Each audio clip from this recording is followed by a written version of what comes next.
And we're live. Right, I am joined today by two fantastic guests, soon to be three actually. We've got Carolyn Petit and Steve Shives, who are both vastly experienced in social politics and talking about the world as we know it today. So I'm flattered and honoured to be here with them. How are you both today? All things considered, pretty good. It's a beautiful day here in Queens, New York, so I can't complain too much. Trying to just I'm doing good.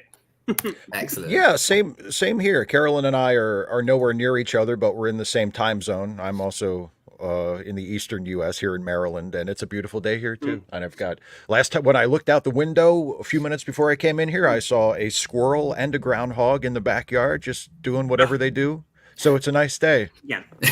See, I wish I could say the same thing. The UK has been pretty bleak and grey for several days now. We get the tail end of any Atlantic storms or weather patterns that you see across the pond. So sadly, though I can't really say anything compared to what's happening in the south of America at the moment, it's not been the greatest here weather-wise. Well, one of these days the sun will come out. No, indeed. And speaking of the sun, speaking of warmer times, we've got quite an interesting topic today. Hopefully, going to be a nice result soon. But the US election is less than a month away. We're a few weeks away from polling opening across the states. Yeah. And I think it's great actually that I've got guests from America because it's as a Brit, obviously, you read all about it. It dominates the news even here. It dominates the world news, I feel like, because of America's status in the world. But it's always useful speaking to people who are there and who are going to deal with the ramifications if Republicans or Democrats win. So it'd be great to hear what we've got to think about it and say. that about sums it up. On that note, that about sums it up. Yeah.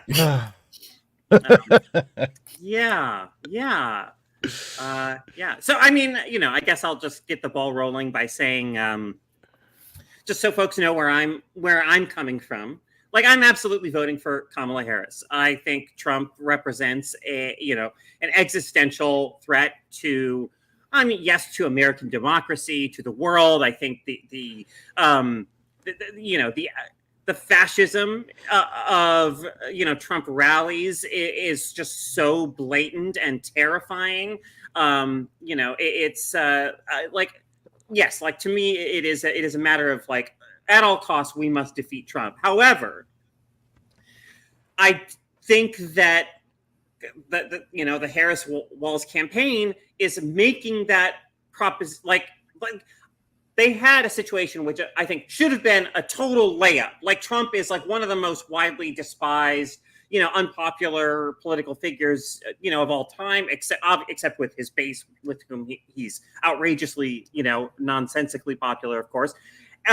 But rather than seizing the hope, the optimism, that came with Harris, stepping in and taking the nomination after Biden dropped out, she's just, like with one action after another, or statement or policy position or whatever, what have you, kind of chipped away at all that goodwill and enthusiasm that she had, kind of that wave that she was riding coming in, and it's particularly in light of her absolute unwillingness to distance herself from Biden or stake out a different position on Gaza.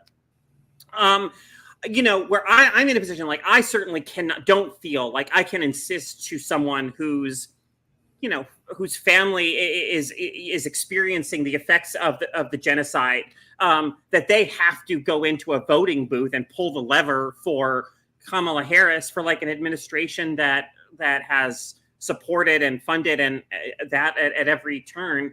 So yeah, I mean it's a really kind of excruciating ethical position to be in, where I wish that Harris would just take a stand that would make it super easy to unequivocally like support and champion her, and she certainly hasn't done that. So that's a quick summary of like my position, at the moment. Yeah. I mean, I wish the same thing that you just said there, Carolyn. I mean, I've already voted for her because in Sure. Maryland we have mail-in voting, Great. and my ballot arrived. Like I filled it out and mailed it the day it got here, so I've already voted for Harris Walls and every Great. other Democrat on the ballot. Yeah. But yeah, I mean, the Gaza issue is one that if the alternative were not so much worse, it probably would have given me more pause than it did. Right. I mean, I've gotten to a point with it now where I'm in a very sort of ruthlessly pragmatic mindset where I'm like, yes, obviously I wish that she was better on Gaza. I wish that Biden was better on Gaza. I wish that Biden in public was more like Biden in private, reportedly, when it comes to Netanyahu, where, I mean, in private, according to reporting, he's not happy with the situation at all. And, he's frustrated and furious at Netanyahu and the Israeli, but he doesn't say that publicly. And how much does that mean when you keep sending weapons and funding and all of that? Like, exactly. So.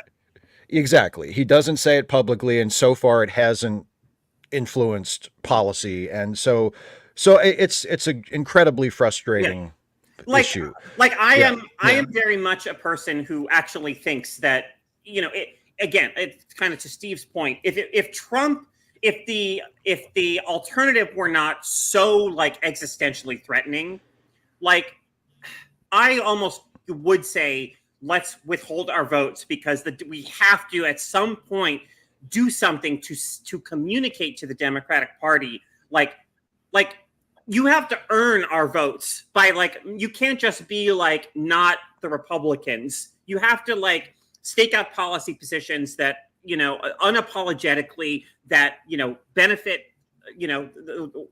working class people, people of color, women, trans people, etc. And if the only way we're going to convince you to do that is by withholding our votes, then so be it. But it's just for me in this case that where look, we already lived through 4 years of Trump. It was absolutely horrifying, and there's every indication that the next 4 years under him, God forbid, would be far, far worse with everything laid out in like Project 2025 and everything. So, it's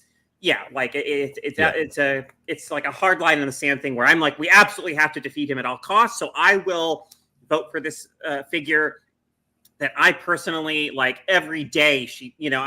I'm like frustrated and disappointed. And so I'm not going to go in and like enthusiastically vote for her. It's a harm reduction, measure, but for in my view. But man, I wish I really like when I was one of those who was so hopeful when she became the nominee that it seemed like she had every opportunity to really. I mean, and I'm not that I was convinced she would. Like, I'm not her history is like a district attorney and everything. I mean, she does come from law enforcement. Like, I'm not like a yay, like I want a cop as my president. Like, that's not who I am. But nonetheless, like I thought, maybe as president, she'd reach to the left and see the potential there, and that just absolutely hasn't happened. So here we are. I feel like there's it's a really well discussed, good start from both of you in the sense of like it touches on the two main themes of almost my own sort of conundrum, my own sort of dilemma with this moment in time. And it's nice to stand up to him in the chat here. There's a Collins response in the chat here which says the Liberals not get that both parties are controlled by the same donors in AIPAC.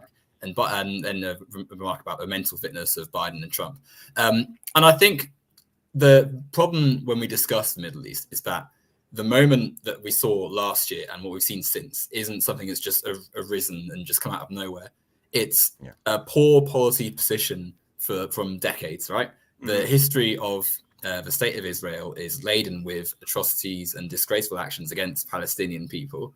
And similarly, the history of anti-Semitism does not start with poorly made criticisms of Israel, or like I feel like sometimes when I read social media, I read things which should be a good point, right? Like we should all be criticizing the state of Israel in their current actions, but it will be expressed in a very poorly worded way, or you hear people who have only heard of this issue through TikToks, and so don't quite understand how to express their criticism of Israel without, like, I saw one once that was the Israeli flag next to the Nazi flag, and it's like, it's a bit like people, sometimes I feel like it's a little bit carried out in a way that isn't to sensible taste. However, the issue becomes, in fact, as Colin said, the American system is so set up to operate on, as a militant force, right? As a force for capital across the planet, that unpicking it or focusing in on it on one election, or it becomes a poor way of disseminating like how to address it. Like, because ultimately, whilst I agree with Maggie's point here, which quite rightly says that the Republican Party would be an absolute disaster for the Middle East, for anywhere in the world, basically, right? Like, they aren't people who operate on a basis of justice or what is best for people. They operate on a basis of how do we make more money? How do we secure the donations of our military contractors who are funding our party and all the likes of it? But the issue becomes, how do we move forward, as you say, Carolyn, with a society that has this fundamental breakdown of democracy, right? Because as we all know, I don't think there's anyone really who actually wants, outside of the sort of the fascist clique and the people who don't really know properly, those who are informed want the genocide to stop, want the actions in the Middle East to stop. But we're trapped in this political moment where the election will happen. One of the parties is going to win. We know that realistically, only the Democrats or Republicans are going to be in charge of the White House next January. Mm-hmm. And unfortunately, that does necessitate something that interacts with that. So it's like we're unable to say these choices are bad and we don't want to go forward like this in the time frame we've got, which is a horrible thing to have to do, because at the same time of saying that, you're then almost implicitly participating in a system that is leading to weapons being funneled en masse to the IDF. Yeah. Well, it goes back to what I said a moment ago about ruthless pragmatism, and to Colin's point in the chat, and also Maggie as well. As bad as the current U.S. policy toward Israel and Palestine is, and it's horrible, if we take Trump at his word as far as what he would do, as far as that goes, if he were president, he would undeniably be worse in every possible respect. So, like you said, Owen, we have an election coming up in a couple of weeks, and it's going to be one of two sides. The Green Party's not going to win, right? I mean, it's going to be either President Harris or President Trump. And even though in more issues than this one, unfortunately, but specifically in the Gaza issue, both sides are unsatisfactory to me, but one side would clearly be preferable than the other. Donald Trump has said that the most critical thing Donald Trump has said publicly about Israel's policy toward Gaza and about Benjamin Netanyahu as a leader is that he doesn't think that they've been supportive enough of him. Like Trump recently said, the problem with Israel is they don't support Trump enough. That's his big critique of the government of Israel right now. They're not enough on his side. Everything else apparently is fine. They just need to be more in line with him. And Trump has indicated that if he were president, he would ban Palestinian refugees from coming to this country. He would take steps to expel Palestinian refugees who are here already. He would support the Israeli war machine even more than we currently do, which is possible, believe it or not. And it's basically he would be all in on whatever Netanyahu and his government wanted to do to the Palestinians in Gaza and on the West Bank. And he would make life miserable for Palestinians and also for people who vocally support Palestinians in this country. So, as Carolyn said, if I were speaking to a person who had a personal connection to the genocide, if I was speaking to a Palestinian person who had family or friends over there, obviously it's not my place to try and vote shame them or to try to bully them into voting for the Democrats if that's something that they don't feel they can do. But speaking in a more theoretical way, the choice is obvious. It's a really bleak choice, It's a choice I wish that we didn't have to be so sort of pragmatic about. But one of these two people is going to win, and the Democratic candidate is clearly preferable to the Republican. And that's just on this one issue where they're both terrible, but one is clearly better. I absolutely hate having to keep kicking the ball down, or the can down the road, whatever the the expression is, in terms of getting the Democratic Party to not be a kind of corporate, mirror reflection in a lot of ways of the Republic, beholden to the same donors and so on and so forth. I mean, I was I'm not saying he was a perfect candidate by any stretch, but I was a big Bernie Sanders supporter. I did believe that, he was a figure who raised issues that, I had cynically kind of checked out of mainstream American politics almost at a certain point, because I was like, it's always going to be dominated by Wall Street concerns, by capitalist concerns, even Democrats will never, it's a neoliberal party to the core. They will never give a damn about working people, about actual, economic issues in this country, about real issues of race, gender discrimination, and so on and so forth, racial justice. Bernie Sanders gave me some hope that the Democratic Party could meaningfully shift at some point in the future.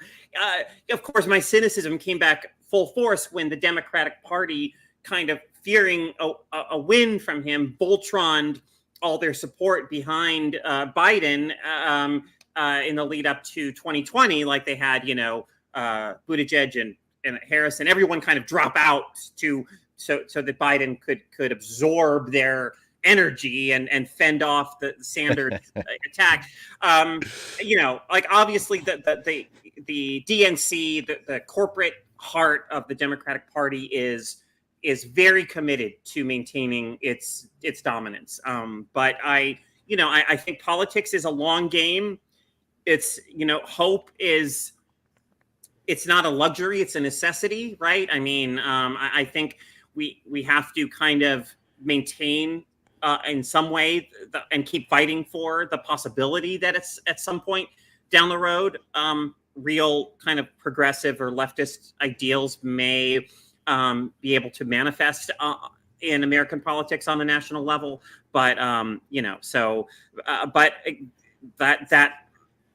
as much as I have to grit my teeth over it, that fight does have to wait, because right now it to me at least, and I think to a lot of us, it is about just defeating Trump at all costs. Yeah, I think it's interesting, isn't it? Because you touched on it there, Carolyn, with the sort of talk of how within the Democrat Party there is a genuine want for real, societal reform and change, and moving actually to addressing the systemic faults with the American system. And as my position on the left is quite left-wing, I would say capitalism itself is the fundamental issue. But in terms of a sort of pragmatic, even just within the system, there are things that could be done that could move America closer to a social democracy that could have massive impacts, right? Like Bernie Sanders, if he had become the nominee, say in 2016 or 2020, and beaten Trump either of those times, we could be looking at a massively different America that had taken several steps to not only improving society, but minimizing the threat of a fascist Republican Party, making it so that actually the election isn't quite as hinging on several swing states to hopefully go Democrats' way to win enough places in the Electoral College, right? Because my worry is that when the Democrat Party become this, okay, well, we need these guys to win to stop the fascists getting in, and then you end up in a cycle almost of every single 4-year period, Democrats doing things which are good, but also doing things which are really bad, and in this case, being quite complicit in an ongoing genocide. You end up with a situation where people are inevitably going to be quite alienated and fed up and almost thinking, well, what am I even voting for, right? And for as much as I think it's important to, I'm a pragmatist, 100%. If I was American, I'd be, putting my vote into the blue side to try and stop the fascists getting in. 100%. That's how I operate. However, at the same time, I think, as we've all touched on, there is something quite bleak and almost, eventually defeatist about just resigning ourselves to this being the extent of how things operate, and almost treating it like, oh, well, we've got 4 years, we don't have to worry about them, and then we'll show up again then. And I don't believe in that personally. I think that it's important to stress that there is quite a big difference. There's several quite critical issues which it's imperative that Republicans do not have their say on. I can think of climate change off the top of my head, abortion, education, anything listed in Project 25 basically is quite paramount that we don't implement. Trans rights. Exactly right. Like any facet of society with some level of like marginalization or contention has to be kept safeguarded almost from right-wing control, right? But at the same time, there's a global impact to what's happening. I think because my generation, not to suggest you're too old either of you or anything, but like my generation have only really grown up knowing recession, warfare.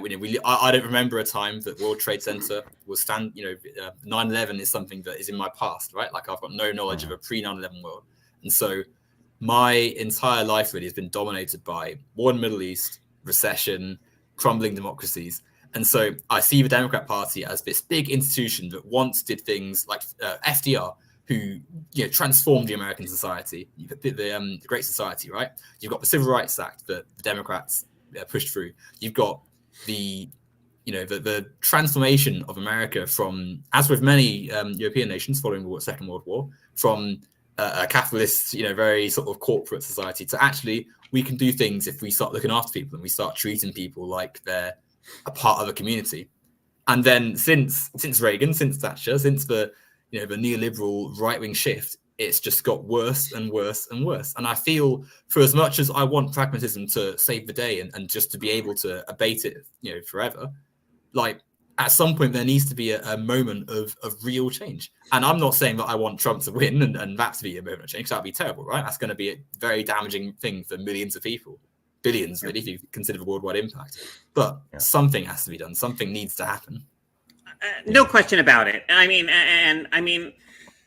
I try to, in the interest of staying hopeful and maintaining, a belief in the importance of fighting. Like I do look to the landscape of the American political scene in recent years, because to me, even as it has unquestionably on the right gotten far worse, like the overt, like Trump has made what was always the subtext of I think all the post-Reagan Republicans the surface level text, right? The Make America, like it's just overt racist slogans and ideas and all these things. Like it's not about making anyone's lives better. It's about making many people's lives worse, right? But I mean, I at the same time, like there are little reasons to hope that that the left can offer people a meaningful resistance or contrast to that. I mean, there are there weren't figures like Rashida Tlaib and Ilhan Omar, or Cori Bush, who sadly lost her election because of AIPAC, which was mentioned in, one of the comments. Like, but I mean, figures like this weren't in my, at least, awareness of growing up in the 80s and 90s. There weren't these kinds of figures. There weren't, trans people as, visible politicians in towns and state legislatures and things like that. We have some now. I do think that the leftist movement has gained some real kind of force in recent years, and I think that's largely owing to young people growing up in a world where they've only ever known, economic upheaval and instability and global conflict. And I mean, being very aware that capitalism, is absolutely failing them on every level, like looking to a future where they're never going to own homes the way maybe their parents' generation did. They're never, their quality of life, like they're never going to have decent paying jobs, potentially at the level that the previous generations did, and recognizing that more and more and more the wealthy are just like siphoning up like grossly more than the lion's share of the wealth that their labor is producing, that that working people's labor is producing. I think like it seems to me that something's got to give here, that it's unsustainable. Like, I don't see how our society can kind of keep going this way without some kind of breakdown. And my hope is that breakdown, I don't want like I don't want instability and chaos in the streets, but I mean that I hope that before things reach that point, there will be a real shift to the left, to policies that recognize the trajectory that we're on and take some real meaningful actions to kind of correct that trajectory. Yeah. I mean, history shows us that these things kind of work in cycles. And like you said earlier, Carolyn, I mean, it is a long-term project. And we have seen in the past, like in the 19th century, there was a very high degree of income inequality in the United States. Mm-hmm. And that persisted for a while. And then eventually out of that came progressive reforms, and that inequality shrank for a while, and then it started to grow again, and here we are. And we seem to be stuck in this cycle that has been going on for, I was born in 1980, I'm 44. It's been going on for my entire life, and for a little while before that, where every time the Republican Party wins a big election on a national level, like they win the presidency or they win a majority in Congress, the Democrats seemingly decide, well, the way we win next time is to be more like the Republicans. Right. Instead of remembering the party that they were in previous eras. Yeah. When not only did they have a lot of electoral success, but they were able to pass some really important legislation and drive some really vital reforms. Like, I mean, ever since Clinton, at least, like the Democrats have been just a fundamentally like neoliberal corporate party, right? I mean, it was like it was just Jimmy Carter's 100th birthday. 100th birthday, and I think so often about the speech he gave on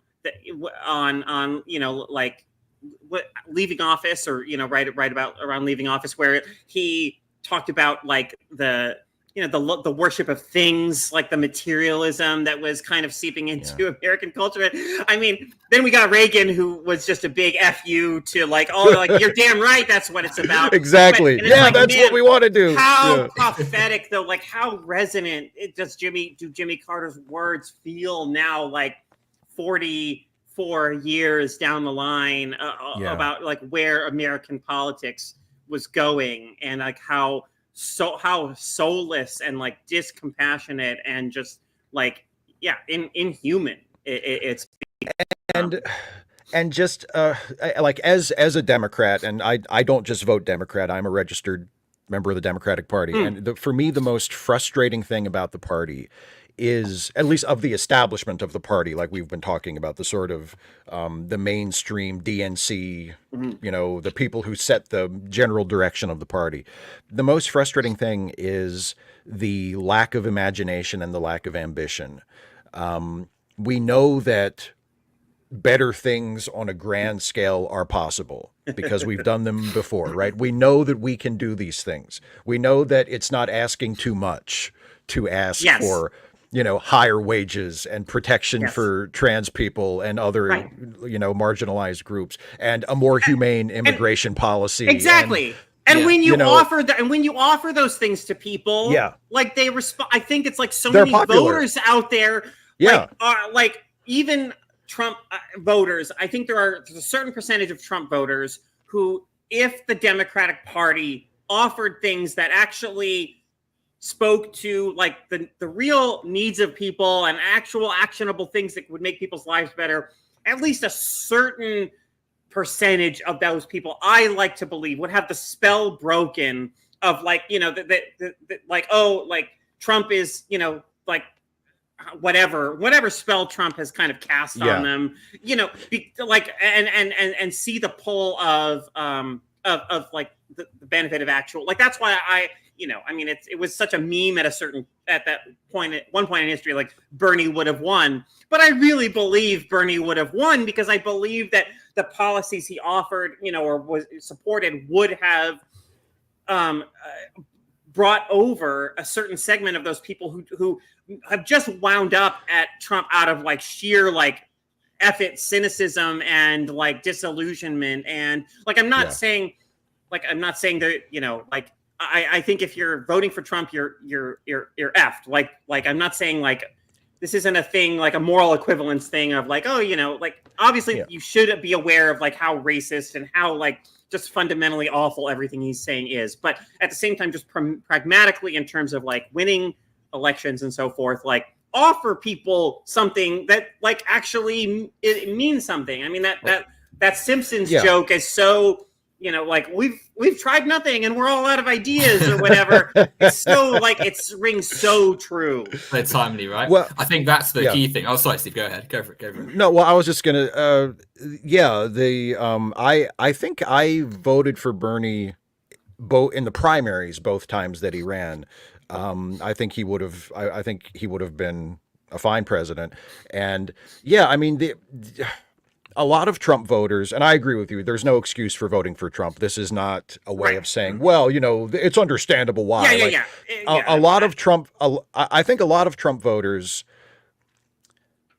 respond to him telling them that their problems are not their fault. And depending on what context he's talking about, he's right. Because if you are a person who lives in poverty, if you are a person who lives in like an economically perilous situation, it's probably not your fault. Right. But it's not the fault of the people he's saying it exactly. is either. He's telling them you're in this situation because of those immigrants over there, because of those people of color, because of women, because of trans people, because of people in other countries, because of he's giving them scapegoats and saying it's not your fault, it's those people over there, it's their fault. When the reality is it's mostly the fault of the people in this country who are hoarding all the wealth and blocking all of the attempts at political reform.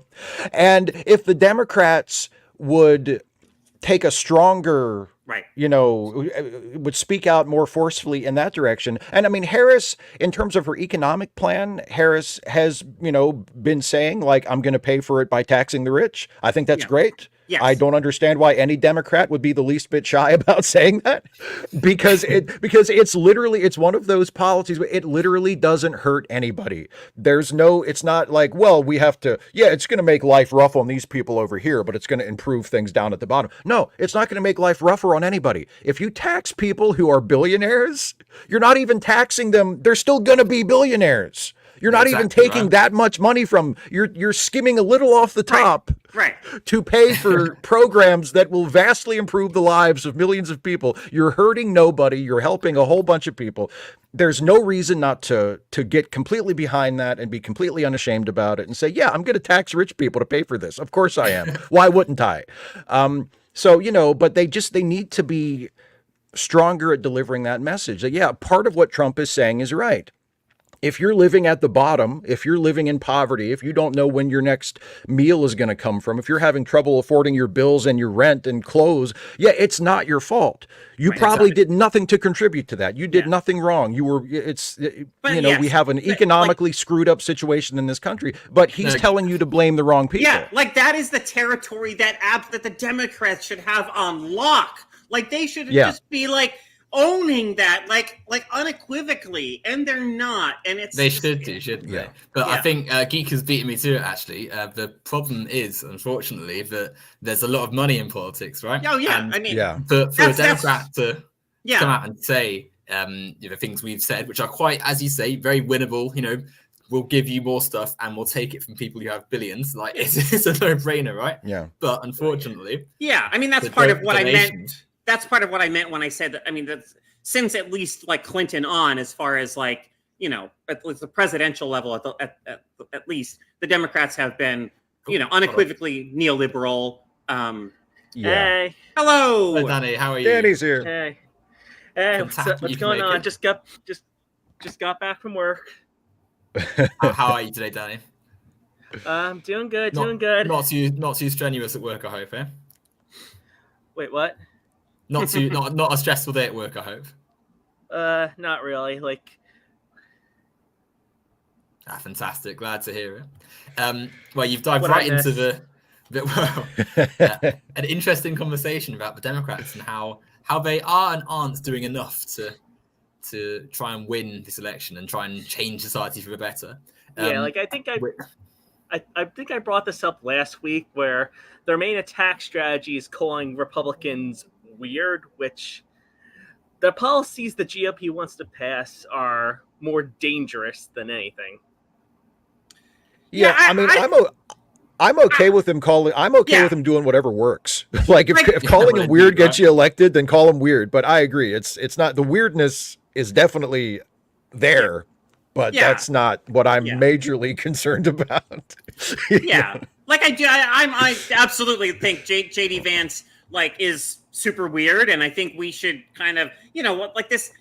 There's an interview making the rounds today. I think it's in the New York Times, maybe, where he's like talking about his kids and like my wife has 3 kids, and like it's her responsibility to like keep them quiet when we go to church. Like just kind of like just a weird way of talking about like his own wife and his family and like patriarchal responsibilities and like women as just kind of like obviously as like baby factories and maternity machines and like like I do want us to be able to maintain as a culture a position of like, yeah, man, that's kind of effed up. Like, what do you come on? Yeah. But it has to be backed up by the conviction that like and like what they want to put in place, like what they are supporting is fundamentally like profoundly dangerous and like needs to be, weird is okay to me as like a meme kind of gateway. Like, yeah, they are weird to but more like toothy, like fierce kind of talk about why it's weird. Yeah, right. and why is it weird? Yeah, and But for them to say why it's weird and why it's bad, they would have to match it with something that distinguishes them from said weirdness and said badness. And I mean, certainly when it comes to messaging around like reproductive rights and so forth, like there's no question the Democrats are way better on that than the Republicans. So there's there's that at least. That's one of the main reasons why I'm not Danny. voting for the Republicans this election or any election. Well, indeed, right. But I think you touched on it earlier, Carolyn, when you said about the swelling popularity and the fact that there's so many winnable policies, and you did as well, Steve, actually. But what really strikes me as the missed opportunity, what a competent, well-run party would do, is look at the population of America and look at how many people don't actually vote in elections. So we always focus on the exact sort of 50-50 split or so of it. You look at polls and you look at, we didn't get this number of Republican voters. Well, actually, if you include people who just didn't vote or have been disenfranchised or who never get considered in the polling of these parties, there's millions of them, right? I mean, what was it in the last election? And those millions have every right not to vote because. But equally, democracy, in my view, should still, like, a person can. So, like in this chat, for instance, you had Colin, who was quite cross, and probably is quite cross about the state of the parties at the moment, right? And justifiably so. There's lots of reasons to be, but Colin presumably still wants to have healthcare for all, a functioning voting system, roads that are paved and don't crumble and crack, and bridges that don't fall down, schools that aren't cut and ransacked of their resources and then given off to private schools. Like, people still want these things to function in democracy. So why is it that all these elements of society that people have interests and vested opinions on come down to one vote where you're stuck choosing between Democrats, some of whom are really good. There's some states that absolutely are doing the right things right now, There's some states where you look at what's happening in New York, for instance, where the Democrat infrastructure there hasn't really been operating. Some of the where they're closing libraries over the summer at the same time funding to say the least. Hey, what are you still? We as Democrats love Eric Adams. What are you talking about? he's flying the plane. Yeah. Me as a New Yorker myself, though, trust me, I would say that it's far more complicated. Like once you leave, this doesn't just apply to New York, but everywhere. Once you leave the major cities, like where I live in New York, pretty conservative. Sure. Oh, yeah, absolutely. Oh, sure. Where I live in Maryland is pretty conservative. Maryland's one of the bluest of the blue states in terms of presidential elections. But in my particular area, oh, my God, it's Trump country. It's horrible. Yeah. It's less conservative than upstate, but Suffolk County, like when I was coming home from work today, there was literally a sign called the Trump store. Not even joking. Yeah. We have there's like these pop up. They're like spirit Halloweens, but for Trump. Like they sort of pop up in empty lots or on the side of the highway, selling flags and T-shirts and various Trump merch. And then you drive by the next day and they're gone. It's like a Twilight Zone episode. They were never there. One of the benefits of spirit of Halloween, it sticks around. But I mean, what you were saying, Owen, about voter turnout and the number of voters who could vote but don't, and that is another one of my longstanding frustrations with the Democrats and with our electoral strategy. I mean, there's so much effort being spent to try and get Republicans to vote for Democrats, and I mean, I often wonder how fruitful that is. Like how much, like there are so many people in this country who either do actively vote, but vote for third parties or vote for, candidates. I mean, if you want to vote for a third party, you should have the right to vote for a third party. I wish there was a viable third party in this country, but there isn't. But if you vote for a third party, especially if you vote for a third party in a presidential election, you're voting for someone that has no chance of winning. So my frustration is if the Democratic Party would do more to actually reach out to people who would vote for them, if only, who would never vote for a Republican, who would vote for a Democrat before they would vote for a Republican, but don't vote Democrat because they don't think it's worth it, or they disagree with the party on some really fundamental issue that they can't get past, or they don't trust the party, or whatever. If the Democrats could mobilize the progressives who could vote for them but don't, I feel like that would be a much more profitable strategy in terms of winning elections than trying to flip enough Republicans to squeak by in swing states. Yes. But for whatever reason, they just refuse to do that. I mean, they refuse to do that on a national level. There are certain Democrats that do a good job of reaching out to progressives. But I mean, in terms of like go ahead. The thing is, they're also doing that by continuing the same policies Republicans want to pass. Like, for instance, foreign policy and the immigration policy. Those are basically the same as.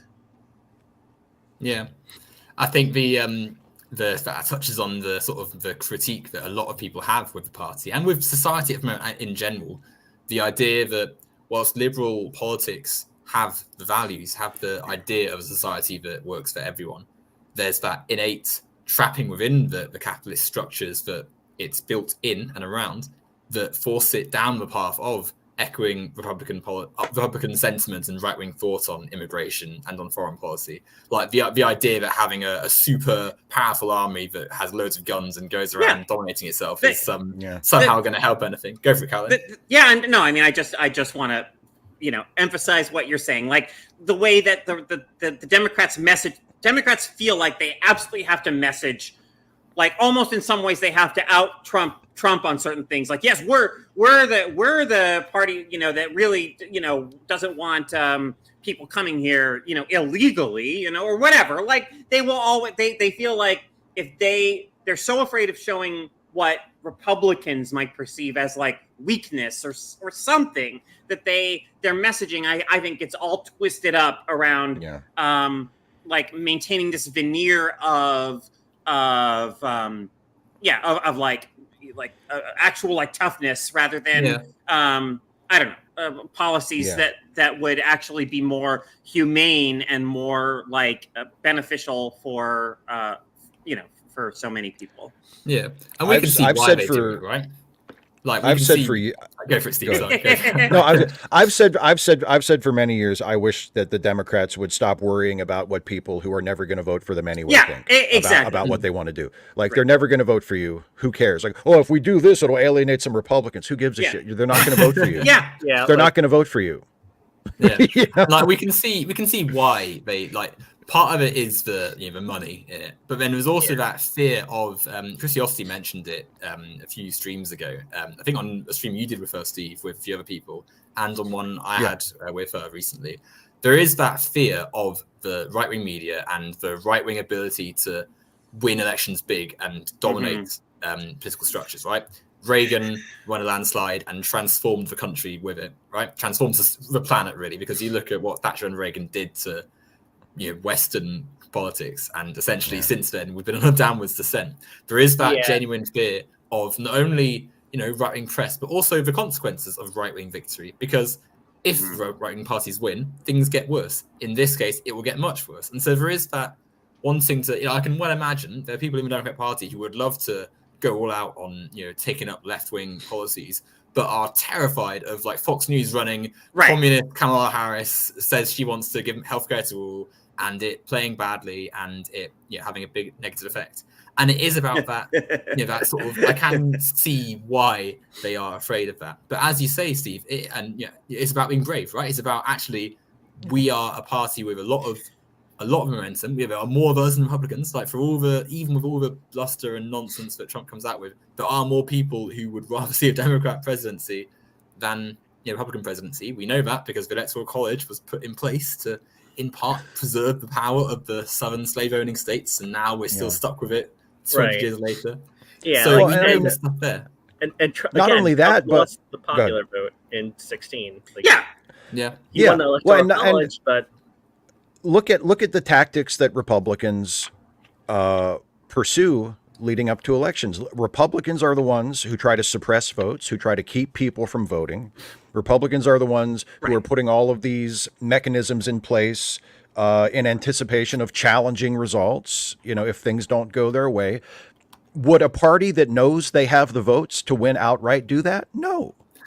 Like that, the fact that they rely on stopping people from voting and not counting people's votes after they vote is evidence that they're worried that they can't win an honest election. Because, obviously in certain parts of the country they can. Of course, there are certain districts in certain states where they're just genuinely deep red, and Republicans aren't going to lose there for probably generations, if ever. Racist, but on not naming names. Not naming names. Florida.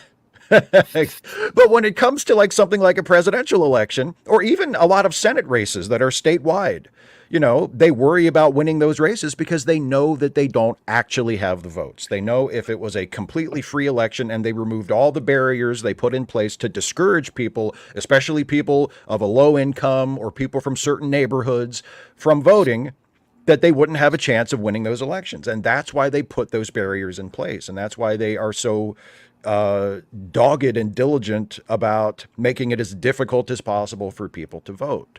It tells you that they know they don't have the votes, that we have them outnumbered. So, but yeah, that it's frustrating. It's frustrating. Massively so. Interestingly, I saw as you know, obviously in the UK, we just had an election. We have a pretty bad voting system too. Not quite as poor as the Electoral College, but first past the post voting is a shocking voting system, which is why not many countries use it anymore. And there is that worry that with the Democrats, because they have this relationship where they've got the need to beat the Republican Party, but then they also have people who vote for a party that want this change that we've all spoken about. There's a risk that they win this election, and then it's like the euphoria of beating Trump again and plunging the sword a bit further into killing off this awful fascist movement becomes complacency. And I think what we risk sometimes what certainly society has to contend with and risking as such, is that complacency becoming 4 years of inaction. Because I remember these conversations about hope and about change happening in 2020, right? People said Biden's going to win, if Biden wins, we can end voter suppression, we can repeal all the stuff that Trump did, we can look to changing how the Supreme Court functions, so we don't have to put up with a very obviously, red, right-leaning court doing. And 4 years later, guess where we are? Exactly, right? Like, so for as much as, like, because for me, there is, like, even if Democrats did nothing for 4 years again, like, well, not again, because they didn't do nothing, but even if they did nothing, that was still, in my view, like, they're still ahead of Republicans, right? Like, 0 is better than, like, minus 5 billion or whatever Trump is now, right? But sure. At the same time, like, I feel like there needs to be, I don't know, just like they can't, like, for as much as I want the Democrats to win, they need to not feel, it shouldn't feel like a victory. It should be like, wow, we did not plunge the country into the abyss. Exactly.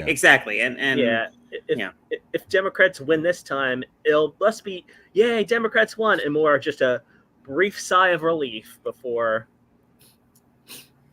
Indeed, well, and a lot of it depends on the nature of the win as well. I mean, if Harris and Walz win the presidential election, but Congress remains more or less in its current state, I don't know. I mean, I don't know if we should expect a whole lot, because I mean that was, in terms of domestic policy, that's been Biden's problem, is that he has actually tried to do some fairly big things, like, student loan forgiveness. And he's been, to his credit, he's continually tried to do it, and he's gone back to the well multiple times with new plans to try and do it. And the Republicans, either in Congress or the Republican-appointed judges on the Supreme Court, keep saying, nope, you're not doing that. So, in cases like that, I don't really blame Biden or the Democrats, because he's trying to do something. He's just being thwarted. So then, two things then, Steve. No, go for it. Because I feel like there's, firstly, I imagine, let's say we reverse the roles, or even just a few, next year, say, let's say the Democrats win the Senate and they get enough senators. However, presidency is now Republican control. Trump wants to put in some new policies which are going to transform the country. Project 25 starting. Senate says no. Does that stop Trump doing what in the Republican Party doing that? I think no. I think it stops him from doing some of it, but obviously, there are things like the sort of unitary executive power of the president has been expanded over the years by both Democrats and Republicans, to be fair. Exactly, right. So Trump could probably get a lot of stuff that he wanted to. And the other thing is, I mentioned the Supreme Court. If let's say Trump becomes the president again and he wants to do something without getting approval from the legislature that technically, legally, he shouldn't be allowed to do, but he does it anyway, and then Democrats sue and say he can't do that, if it makes its way to the Supreme Court, and the Supreme Court with 6 conservative justices says, actually, we think he can do it. So yeah, you're right. In that kind of a situation, we could be looking at trouble, even if there is, a Democratic... Yeah. The court, so then my point then is Trump a dictator. Exactly, right. So then my point then is almost like, we clearly can see the Republican Party don't care, right? They break any law they can. The person they want to be president is a criminal, and several elements of the word. Like, they're just a party of scumbag fascists. So why are they still playing the game that has been set up to lose almost, right? Like, they should be willing to color outside the lines, and they know that the Fox News moguls are going to call them communists and cheats. Literally, one of Trump's big running points is that he's been denied electoral victory, and how the last 4 years have been stolen away from Republican Fantasyland, right? Yeah, so clearly, these guys need, this party is delusional. So and actually, they're also cheering how if they lose this time, civil war. Exactly, right? Which makes it even more ominous that we're sort of heading into another election with it being treated like, they're going to just sort of be like, yeah, fair enough, we lost, guys. All right, but see you in 2028. I don't think they're going to, I don't think they're even going to concede if they lose this time. Like, I've seen the past 4 years. Exactly, right? And and as to your point earlier, Owen, even if if let's say let's say this election goes as good as it could possibly go and exceeds all predictions and all expectations, and not only do the Democrats win the presidential race, but they win a bigger majority in the Senate and they take back the majority in the House, and like the Democrats on the federal level just run the table, and now the party controls at least two of the three branches of government, because the Supreme Court is still a problem, but at least we've got the legislature and the executive branch. Recent history shows us that the Democrats have been really bad at seizing momentum like that. The last time they had a moment like that, where they controlled both houses of Congress and the White House, and also back then they had a much more sympathetic Supreme Court as well, was Obama's first term. And we did get some kind of healthcare reform out of that, but that's about it in terms of like big, like significant reform. Now, they didn't have control of both houses for very long, all things considered, but they had it long enough that they passed the Affordable Care Act, which was a big accomplishment that Democrats had been trying to do for a long time. But it was such a watered down sort of, it's like, well, it's better than what we had before, but it's not nearly as good as what we hoped for. And the Obama administration and the Democratic majorities in Congress spent all of their energy on getting this one big thing done. And then they lost the majority. And so the perception was, even though we got this thing, it was really only one thing, and it wasn't as good as it could have been. So now there's sort of this concept, which is, it's not completely unfair of, well, yeah, sure, if the Democrats do take enough power to actually do something, where you can't just say, well, we tried, but the Republicans obstructed us. If they do actually gain enough political power that they could make some serious changes happen, are they actually going to, seize that opportunity and really be bold and go for it? I mean, I think there's almost no chance that they will, at least of their own accord. Like, I think if the Democrats win this, they will once again kind of pat themselves on the back and think, yeah, we were like, it worked. Like we did the right thing by kind of playing to the center and the center right. And actually we should continue dismissing those voices on the left that ask us to be more progressive. And that's part of why I have to grit my teeth so much about voting for them, even when this is the playbook they're running, because I feel like we lose a lot of leverage then, to exert our will over them and to say, hey, unless you start actually implementing policies that we as progressives want and believe in, you have to actually earn our vote. But instead we keep ending up in these like damage reduction crises where it's like, fine, I'll vote for you anyway, but like, I'm not happy about it. So I think it's on us to really find ways to keep putting the pressure on and absolutely the messaging up relentlessly, even if Harris wins. And I certainly have way less sympathy for Biden, I think, than Steve does. I do think Biden could have kind of just pushed more things through unapologetically. I wish he had tried harder. Believe me, I wish he had tried a lot harder on a lot of stuff. I'm with you there. I think to Owen's point, a lot, it's not going to stop Trump so much if Congress isn't on his side with some things, right? And I think Biden could have probably used executive, orders and stuff to at least, I don't know. I'm a little out of my depth here. I'm not an expert on the checks and balances system. I'll be honest about that. But I feel like he could have at least. And I think the reason he didn't is because he doesn't he's not actually invested in. I don't think he is a progressive we have to support student loan forgiveness for student loans are predatory and this and that, and we should if he had that conviction and if that was his, I think he would have done more. But it's just not who he is as a politician or a president. I think a lot of people say, I think this is probably true, that he still has Senate brain, right, and he was and he Biden entered the Senate in the 70s when at least superficially things were a lot more bipartisan. There was and I think he misses that. He misses that.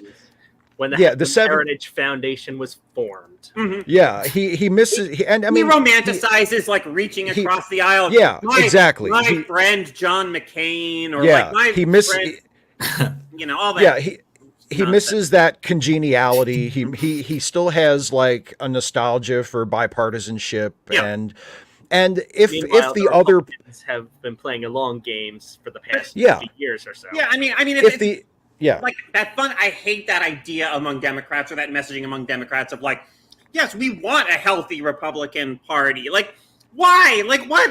Like, what is the modern? What is the modern Republican Party making America a better? Place? The thing is, like, what constitutes a healthy Republican Party? Because, like, if the current Republican Party, I don't want them to have any political power at all. They're monsters.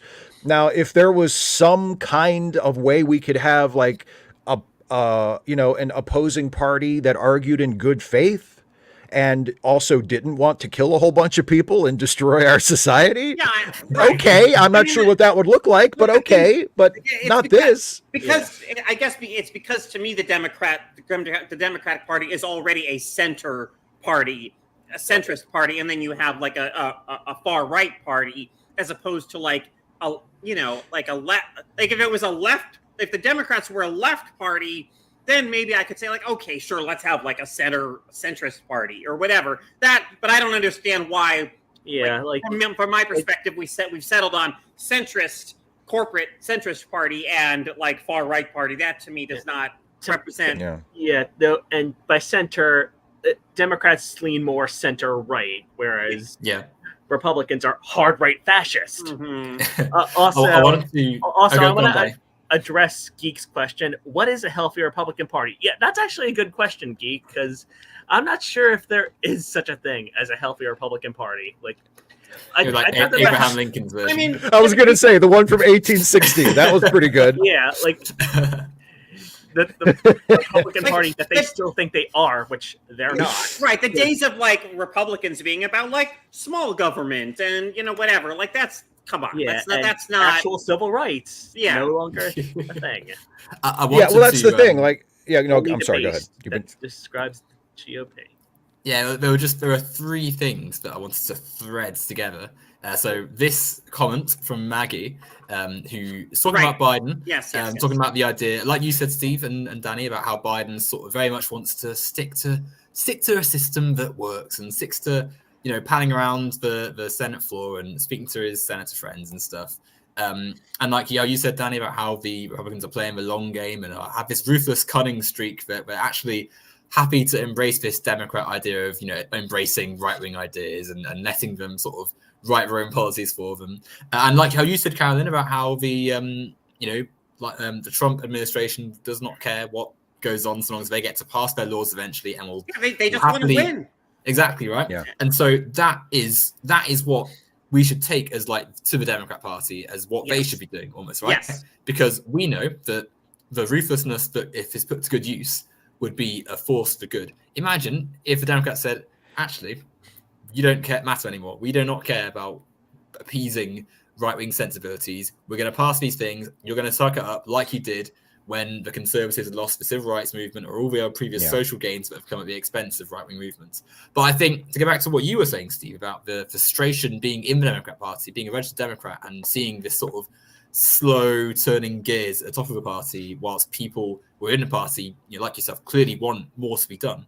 I think for them to, for instance, win this election and start actually moving things towards like long-term societal gain would take almost like a change of the guard, almost a bit of a, actually, to people like Biden and people who have, I think primarily, like certainly everyone involved in the higher ups, like with with contact with Israel and stuff. Like I think there needs to be some accountability where actually it's going to get a bit uncomfortable where we say there's people who need to be in front of a tribunal and explaining what's gone on to let this situation unfold.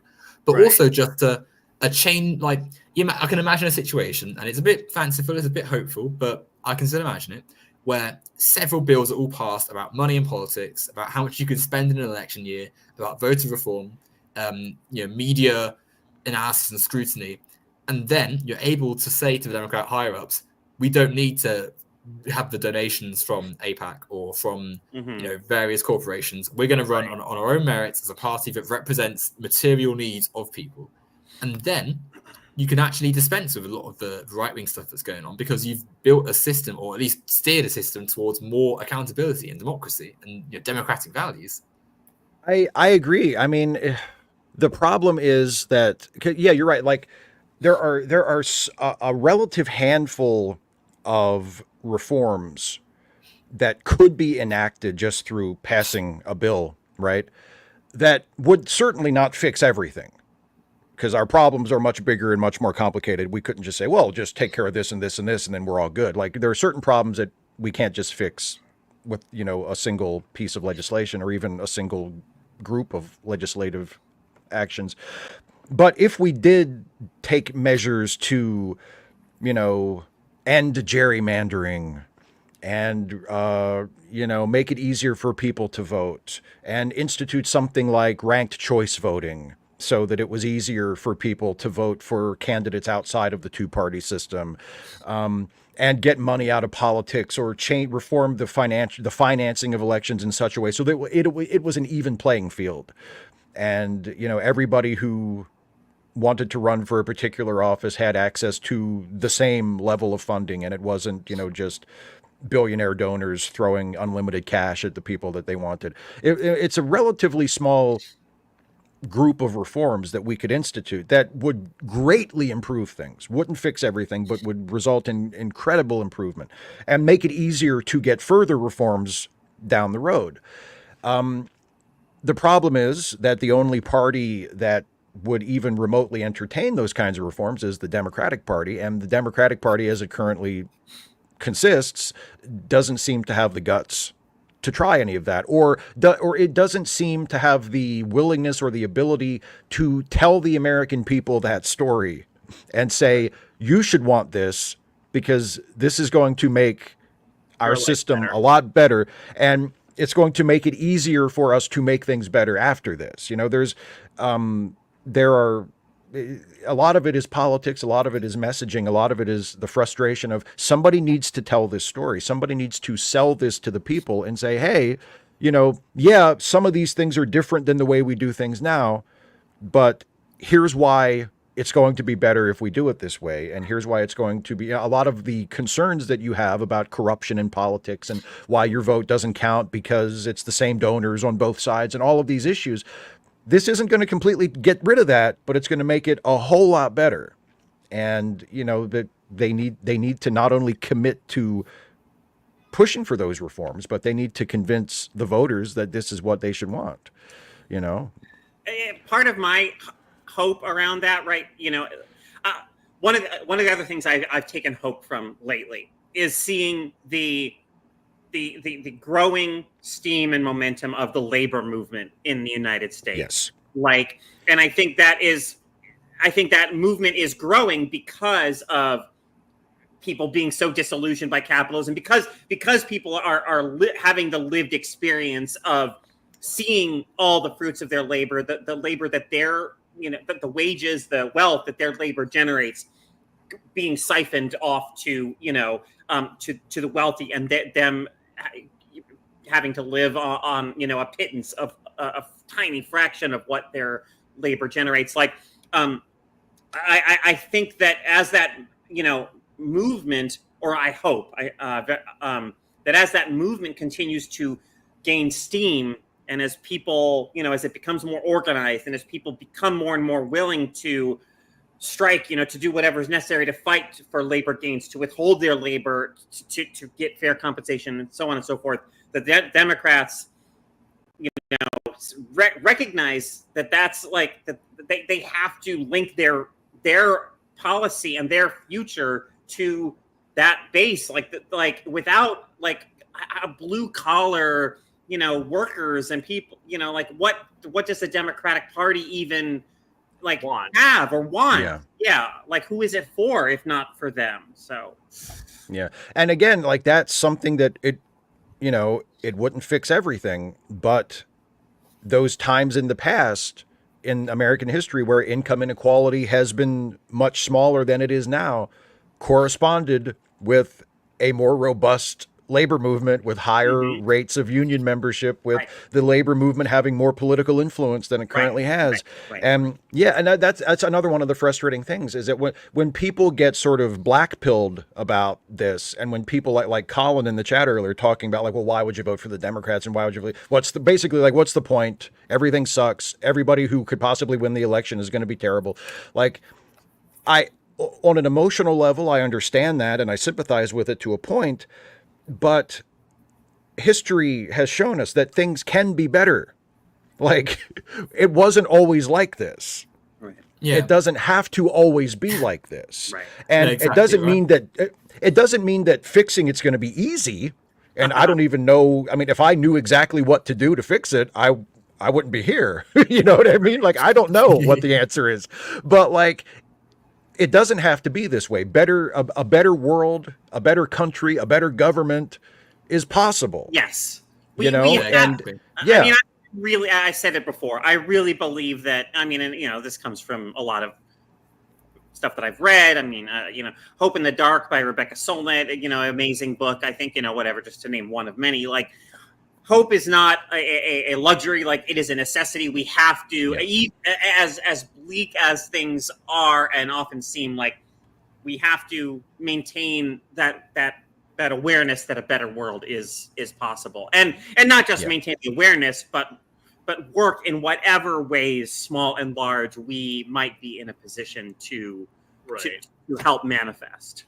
Exactly, and I think that is possible with elements of what the Democrats do, because I think for as much as I have deep, quite strong criticism of that party, and there needs to be some consequence for a lot of the stuff that's gone on, there's also a positive story.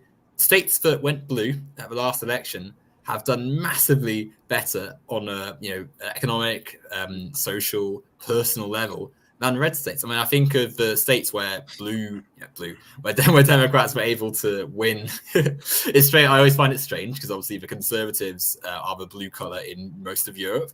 So you look at a map and think, oh yes, it's red. The Labour workers have done it, and then actually, whereas it's Trump. In the U.S., red is conservative and blue is well, technically, blue is still somewhat conservative in the U.S. It's just slightly less conservative than the Republicans. Yeah, no, exactly. I think we did that to be contrary. It's the same reason why we picked a different day for Labor Day than everybody else. We just we're Americans. We just have to do it differently. May 1st, the American way. Yeah, Stripe.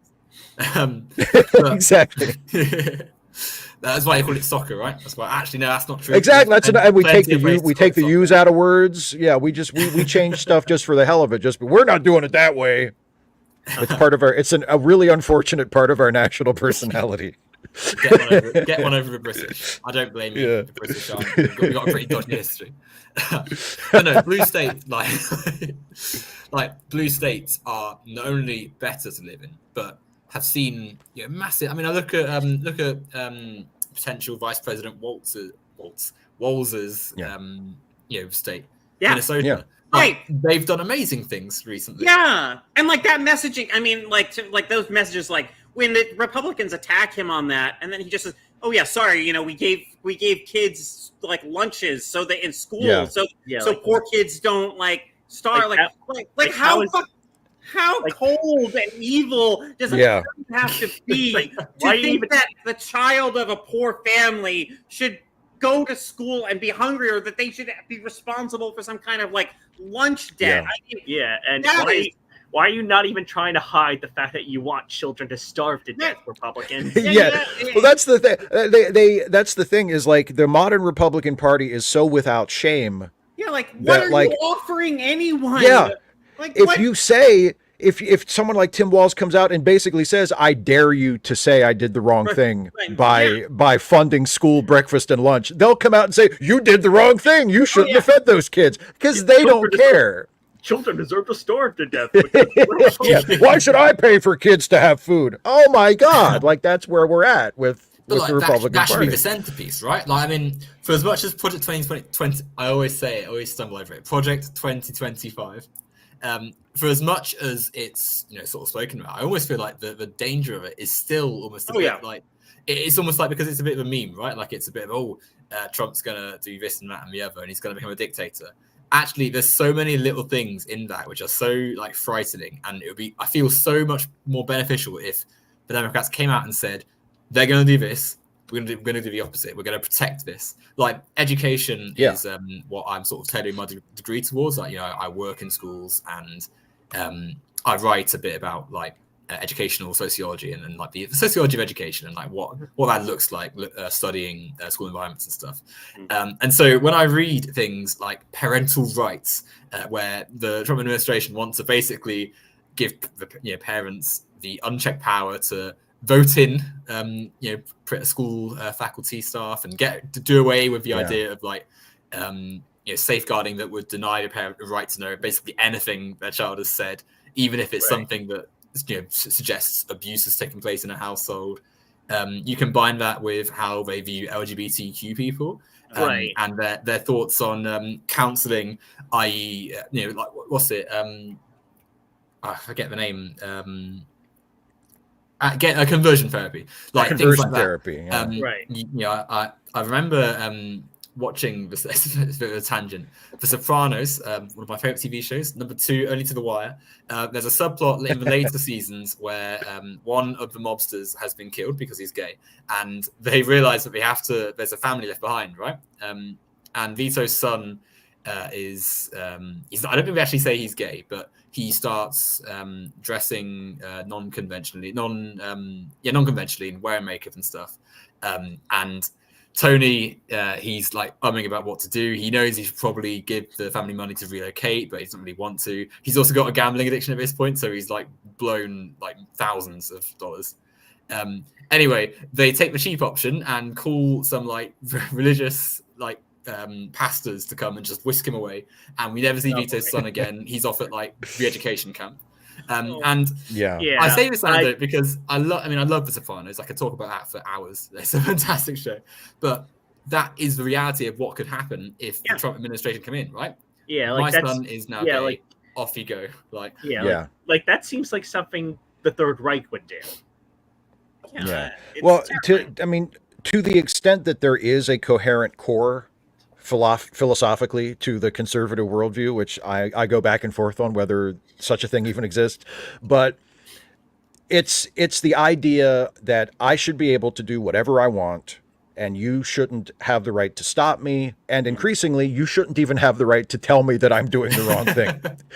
Like, I shouldn't have to hear about anything. Like, I should be able to do whatever I want in my house, with my family, with my kids, and if you have a problem with it, you shouldn't be allowed to even say you have a problem with it.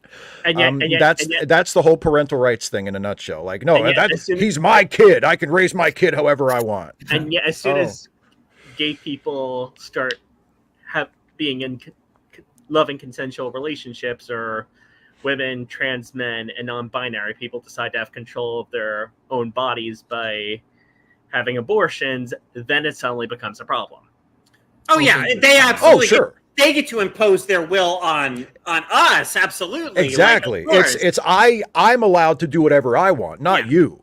Yeah, that's it, and that's why they're. Yeah, it's a total double standard. This fundamental notion of one's child as one's kind of like property that you get to like exert your will over, controlling like every aspect of their life is just like it's so contrary to like what I any notion of like what it means to be a good and loving parent to me, that it's like obviously it's philosophically horrifying. I want to draw from my other favorite HBO show, The Wire, because just to continue my theme of shows that I love.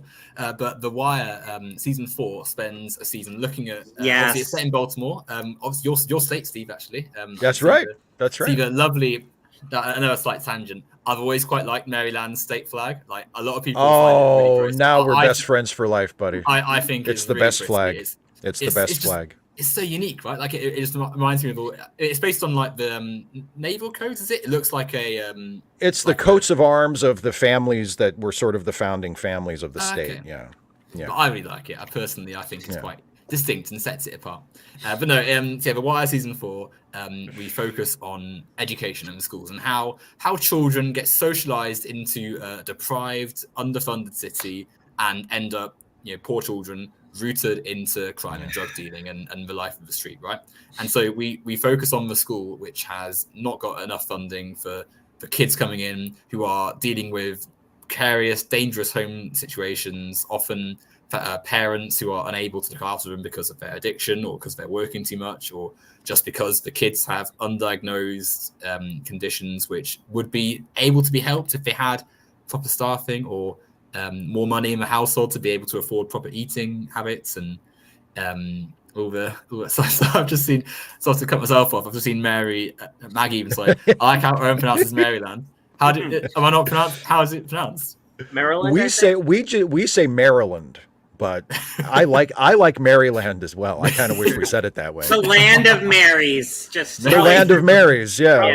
Marys as far as the eye can see down here. Mary, I think it was. Yeah. But no, like, so we've got, the school setting, right? State education. The teachers do a fantastic job. They try so hard, with often next to no help from the state infrastructure and stuff. Obviously, the people in in Baltimore's a Democrat city, they want to help as well, but there's not enough money. They're competing with various different things. And then Trump administration is going to come in and basically get rid of state education, right? He doesn't believe in the Department of Education. He wants to get rid of it. This project is going to trash that, essentially turn education into a moneyed game, even more than obviously it is already to quite a large extent, but even more overtly. And we're going to see a reversion back to things pre-welfare state, right at the start of the 1900s, 1800s, where only the wealthy education is something you buy.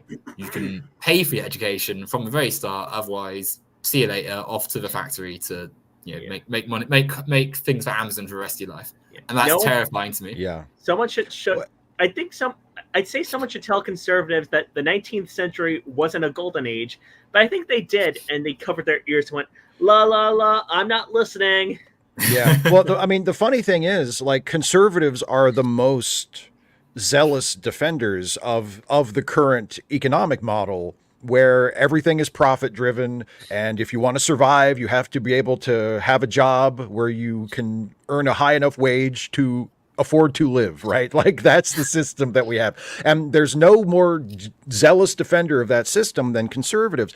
And here's the thing, because that's the system, money is actually the solution to most problems, as long as we are still in that system, right? If people are living in poverty, well, they need money. Then they won't be in poverty. Then they can afford to have the needs, right? If schools are failing, give them money. Yeah. That's the problem, is that they don't have the resources to do what we expect them to do or what their students need them to do. So they insist on maintaining this system where everything is profit driven and everything is about, how much money you have and how much you can afford. So the solution to most serious problems is throwing money at it. I mean, broadly speaking, but that's the thing that they just don't ever want to do. If you say to a conservative, how do we solve poverty? Well, give poor people money. Well, how do we solve homelessness? We'll give people places to live. Well, how do we fix education? Give schools more money. They don't ever want to do that. But this is the system you defend. Right. Like, you made it this way. So we have to make things better, we have to give them money because you insist on keeping it this way. Apparently for conservatives, it's capitalism for me, not for thee. Yeah. Thank you, Geek, by the way. Clearly, as I am from a country that started the language, clearly it is Maryland all this time. The language is named after your country, so I mean. But ironically, the people who it was named after, the Angles, originated from Europe. Our language is a bit the Anglo-Saxons, I think. Exactly. Yeah, came from the Netherlands and Belgium, Germany. Sort of Northern Europe, and Germany, yes, as well. Oh, that was a long time ago. It's ironic, isn't it? Because culture is a mix of many different things, and so you almost at the fundamental core of a conservative view of the world is just so broken and wrong, right? And exactly. Yeah, and they're so monocultural, and yet pretty much everyone has come from a mix of different cultures. And yeah, well, and so absolutist and so resistant to change. Like that's the thing. Like it makes in virtually any context you look at it, whether culturally, historically, scientifically, like everything is the result of long-term change and evolution and adaptation, and that's the thing that conservatives want to stop happening. You know? I almost feel like turning me into an HBO discussion, because now Deadwood, another show that I love, is going through my mind. Then if we've seen Deadwood, any of us? In fact, have we seen all three of them that I've mentioned? So? I have not. I've seen. No, I've seen The Wire and Deadwood. I did not watch The Sopranos, but I'm still able to. I was still able, through the power of my imagination, to follow the thread, to follow the point that you were making. So yes. Well, yeah. I'm glad I'm not just saying names, eh? But Deadwood is the story of a town that when the gold rush was happening, you had all these hopeful young capitalists showing up and trying to make a name for himself. And there's an interesting analogy to America at large, right? You've got people coming in and believing the American dream, wanting to start off with nothing and turn it into something. And at the core of it is actually the brutality of the system. That was there already, right? The wealthy people were already there. The mining conglomerates and the scummy, awful people. 6 Feet Under. I'm going to come to in a minute, Maggie. You are reading my mind clearly, because that's another awesome show. But at the same time as that awful, history of America, where you've got like the, antebellum, manifest destiny, colonialism. Raw capitalism, literally workers going into mines and getting gold and being shot if they haven't turned it all over to Billy Big Bucks at the end of the day, right? At the same time as that, give me all your money. What do you mean you don't have enough? Exactly. It's like I'm there. It's like I'm there. Or at least that's the plot of the show. But at the same time as that, you've got the community elements of it. They built a town from nothing. Yes. The doctors showed up and they built a school, and they founded their own community from literally patch of mud in the ground.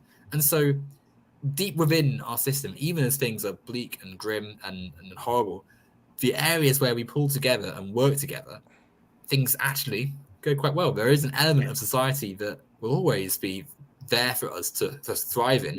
If we try and stick to a few left-wing ideals. And I think if that is, as you said earlier, Carolyn, if that is like pushed to the front and that is held together, people have an easier time getting on board with each other and powering through. This is what, I think anti-racist messaging, like inclusive messaging, trans, inclusive, like, gender inclusive messaging, like, is so essential, because like it really, like, no war but class war, as far as I'm concerned. Like, we're all in this together, quite literally, I think. And I really think that if the Democrats leaned more heavily, first of all, gave up some of their corporate neoliberalism that is now obviously so core to how they operate, like at an organizational level. But thanks, Clinton. Yeah. And really ran on not only messaging but policies around solidarity and inclusion, and raising the standard of living for everyone who's kind of struggling and everything. Like, I don't know, it's hard to imagine that wouldn't like resonate with a lot of people, and maybe help. Of course it would. Right. Of course it would. That's the frustrating thing about it. It's like what I was saying earlier about the loss of imagination and the loss of ambition. I mean, I am a huge nerd for the space program. I love the history of human space flight. I believe it because it happened, but living in the era that we live, again, I was born in 1980. I love the space shuttle. I loved the space shuttle when I was growing up. The space shuttle was my jam, because that was how we flew to space when I was a kid. And, but like the space shuttle went up and orbited the Earth and came back. In 1961, the President of the United States said, guess what? By the time the end of this decade is over, we're going to land on the moon. And like we had flown one person in space at that point, like one guy, one American and a couple of Russians, but one American had actually flown into space. And the president of the United States came out and said, guess what? We're going to the moon in less than 10 years. And then we did it. And yeah, there was a lot of other, it was the Cold War. There was a lot of, we have to do this to establish supremacy over the Russians. There was, it wasn't all like the noble quest that sometimes we romanticize it as.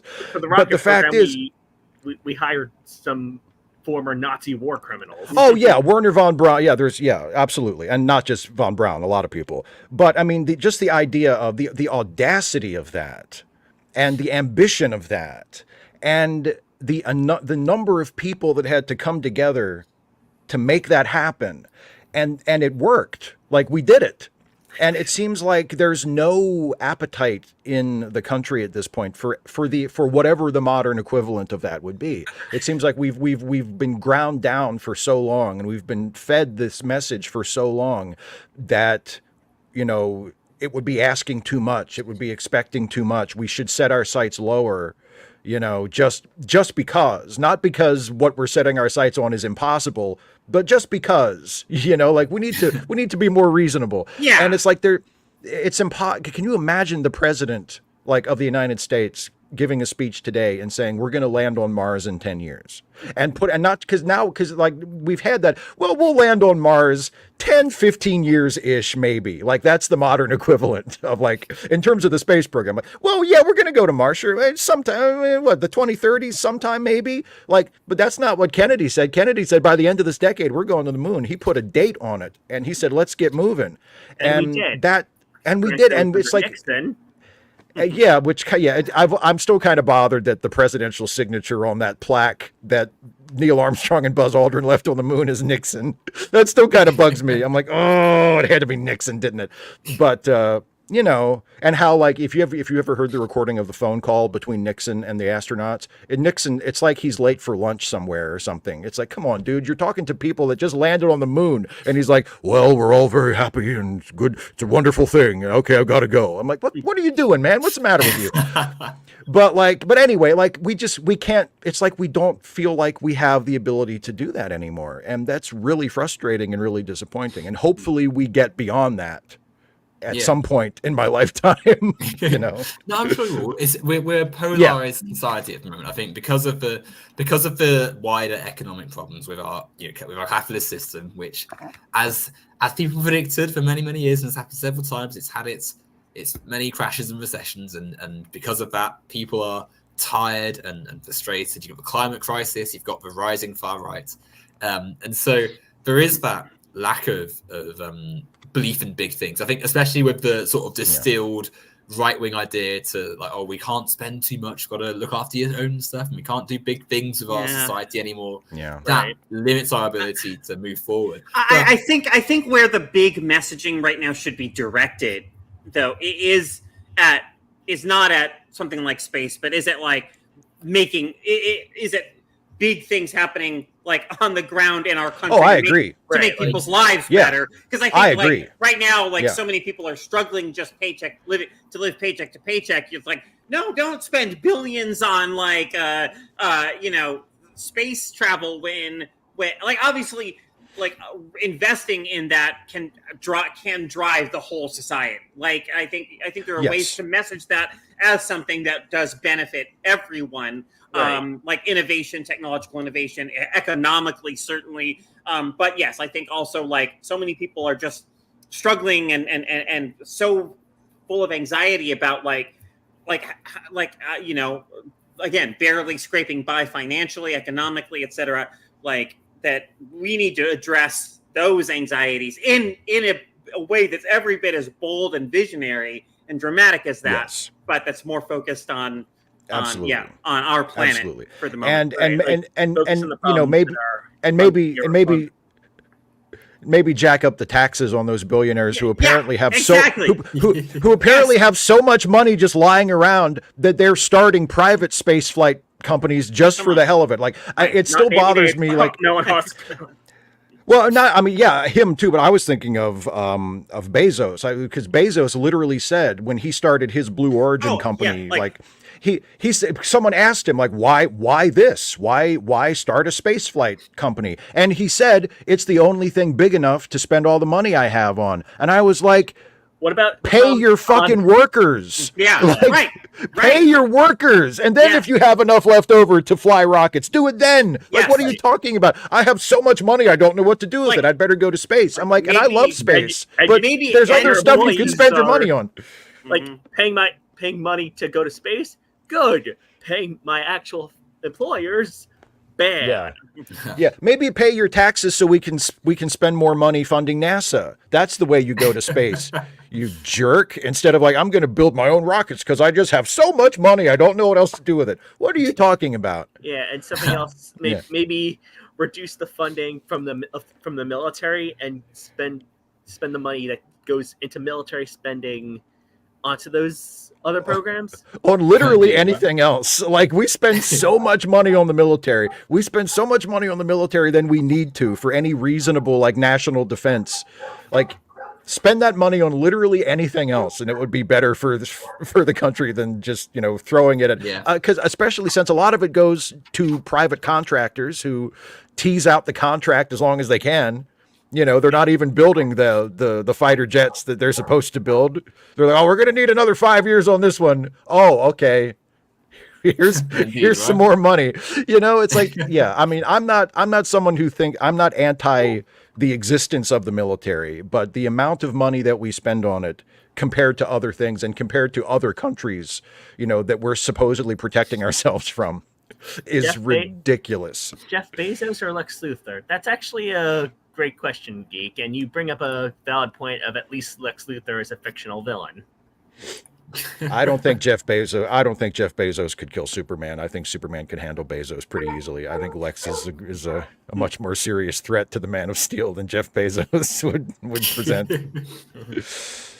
His Amazon Prime cancelled.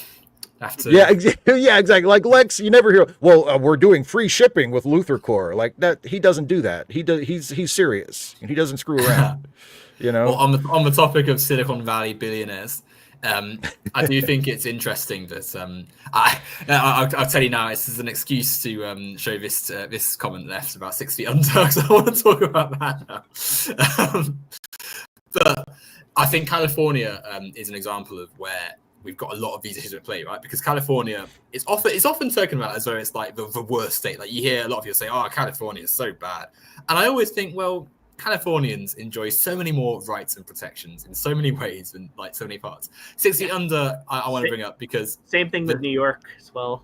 Exactly right. Like the bluest, and obviously you can point to the fact they have a lot of business there, right? Obviously, you know, Silicon Valley, and you've got the Big Apple, and you've got all that sort of capital concentrated, which is part of the reason. But equally, they're states that, you know, that because we've had that protection almost from the conservative elements of society, they've been able to do a lot more. And I'm not saying for any means that, you know, Gavin Newsom is who I want to model our society on. Of course not. Absolutely not. However, I don't want my society modeled on Eric Adams or Kathy Hochul either. But exactly right. Really, Paul? You don't think Eric Adams should be the one leading the country? No. Relations with Turkey would be a lot better, I'm sure. Well, have a really strong diplomatic relationship with Turkey. But like my thoughts on like 6 feet under. Has anyone seen that, by the way? No. I love 6 feet under. It's a phenomenal show. Like, and I think one of the things that's so fantastic about it is that, unlike with like The Wire or The Sopranos and stuff, you've got like really gritty like crime, and it's about death and all these big things.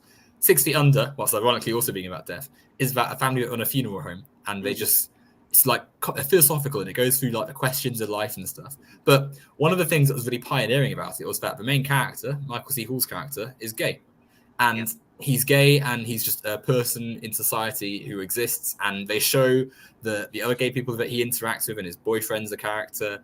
And it's not treated as some like, oh wow, look at this, like, but it's not made a joke. They don't make a joke of it. They don't treat it like it's an interracial gay marriage as well, by the way. And it's just like part of life. And I think that value is something that you can achieve if you move beyond the conservative element of society. If you get these people away from government, you can make progress. Yeah, 6 feet under came out in 2001, but if it came out today, conservatives would whine that it's quote unquote woke. Absolutely. Yeah. Therefore, Well, I'm sure lots of them think it's woke anyway. I mean, Yeah. it's And I mean, speaking of, like I moved from California to New York a few years ago, and it's wild seeing, like certainly like I lived in the Bay Area, and like San Francisco absolutely has like a problem with, homelessness and like visible, just a large unhoused population. Like there's definitely things there. Not and Gavin Newsom is not, and the leadership of San Francisco aren't addressing these problems in a good or humane way. But like, so of course, there are issues in these states, but how often, like I have been struck recently by how often I'll be just like hanging out in a Twitch stream or somewhere online where somebody will, like, obviously speaking as if they know what they're saying, but are obviously clearly just getting their information and their perception from outlets like Fox News. We'll start talking about or Newsmax, or yeah, right, exactly. We'll start talking about like New York City or the San Francisco as like just like crime-ridden hellholes. Like they'll describe them as like something out of some 80s like post-apocalyptic like film that's whatever, like, or I like don't deny that. I don't deny crime is bad in New York City, but it's less. It's the rate of it is much lower because there's more people that live in New York City. Yeah, like the crime rate here is lower than it is in a lot of parts of the country. Like, whatever. So it's just this like the hold that the conservative kind of narrative has on so much of the nation, in terms of painting a picture of like what liberalism is doing to our big cities. Is it's really terrifying. Like, it's terrifying how much people just absorb these kind of ideas or talking points as if they're like gospel truth, and then just believe that diversity, because New York City has like so many black people and brown people and this and that, like, well, of course it's like a crime-ridden hellhole, and I feel much safer here in my like small town white enclave where whatever, like someone should look up the small town crime rates, because I think those might be a bit, depending on the small town, it might be a bit worse than places like New York City, Chicago. But these isolated in like the right-wing media will, I mean, obviously, yeah, it's tragic when any violent crime occurs. Of course it is. But the right-wing media will seize on any little, crime story and blow it up as some kind of, indication of just like what life is like in New York City is like, anyone walking down the street could just get like stabbed at any time, like people, or whatever, by like, mentally unstable black people. Or like I live on Long Island, and I've taken the train into New York City several times. Like, it's relatively safe depending on the area you go to. Like, every major city has dangerous parts. It's totally fine. Yeah, I mean, I don't know. Yeah. Maybe granted, I've lived in Los Angeles and San Francisco and New York, so like I'm used to just life in the big city. But it's like totally fine. Like it's like. We have exactly the same thing with London and like Manchester and stuff in our country, right? Right. And it's I find it so asinine and pointless, right? Because of course, if you go to a place with millions of people, some of those millions are going to be, more likely to cause you harm, right? But what are the leading causes of death in society? Car crashes. Well, cars are everywhere. People drive cars. Yeah. Like unhealthy eating habits. Well, let's have a look at how that is handled. Oh, look. Right-wing people deregulate it and don't care to actually look at what gets put into food, and that makes it worse. What else is about leading cause of death? Not having healthcare. I wonder who's responsible for that, guys.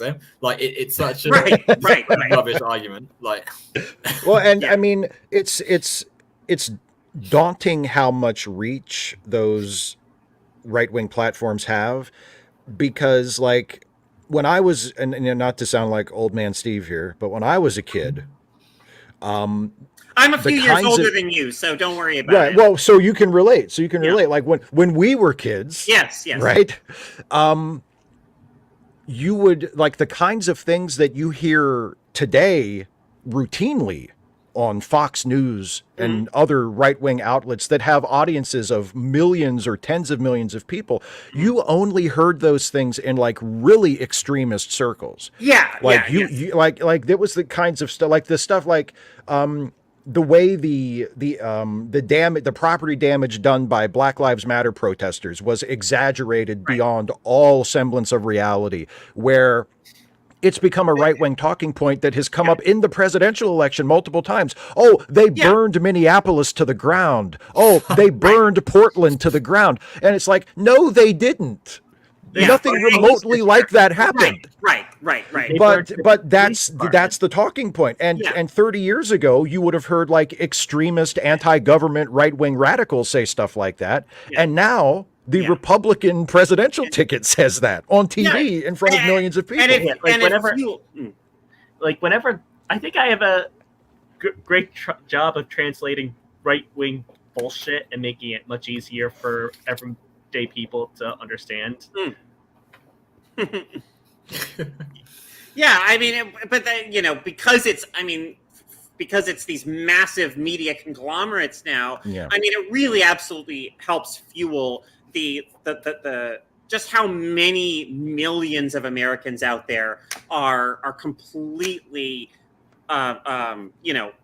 brainwashed really by this fearful reactionary ideology. I mean, I don't know how many people my age I've heard like lament and really grieve, like really painfully grieve the fact that they are seeing their parents in real time, like dramatically shift to the right because they sit and watch like Fox News all the time or whatever. It's terrifying.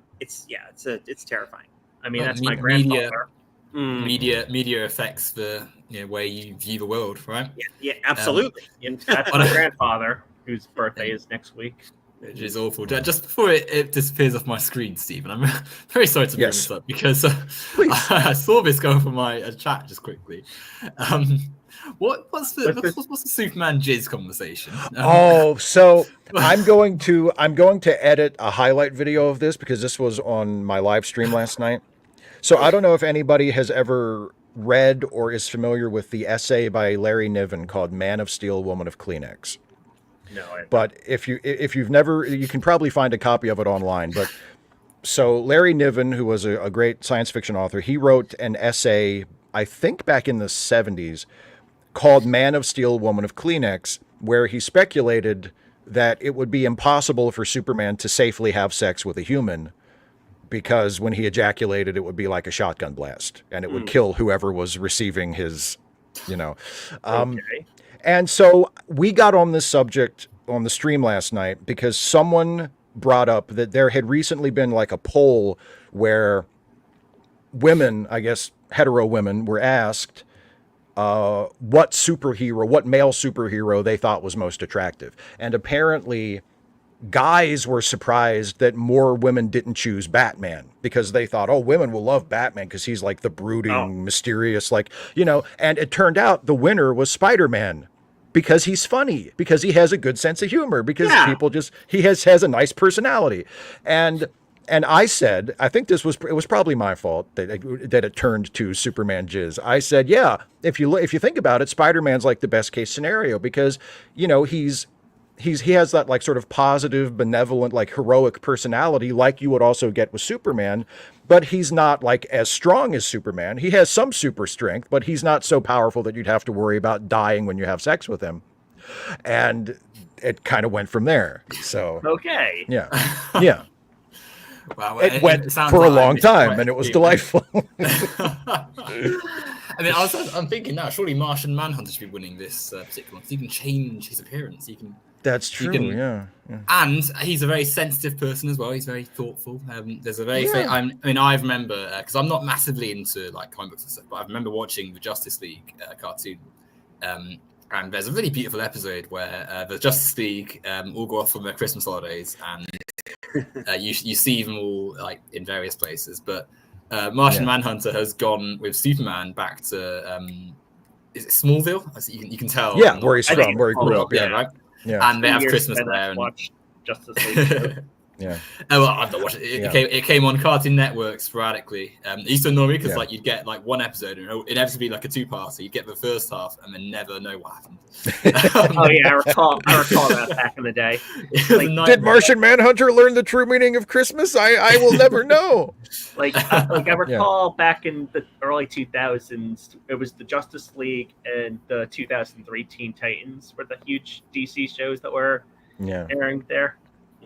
But yeah, I mean, but you know, speaking as a lifelong Batman fan, Batman, at least the modern versions of Batman, the sort of post 70s, 80s versions of Batman, nobody should want to date those guys. Right. Batman would be the worst boyfriend. Batman is the worst boyfriend you could ever want. Yeah, like I've seen some images from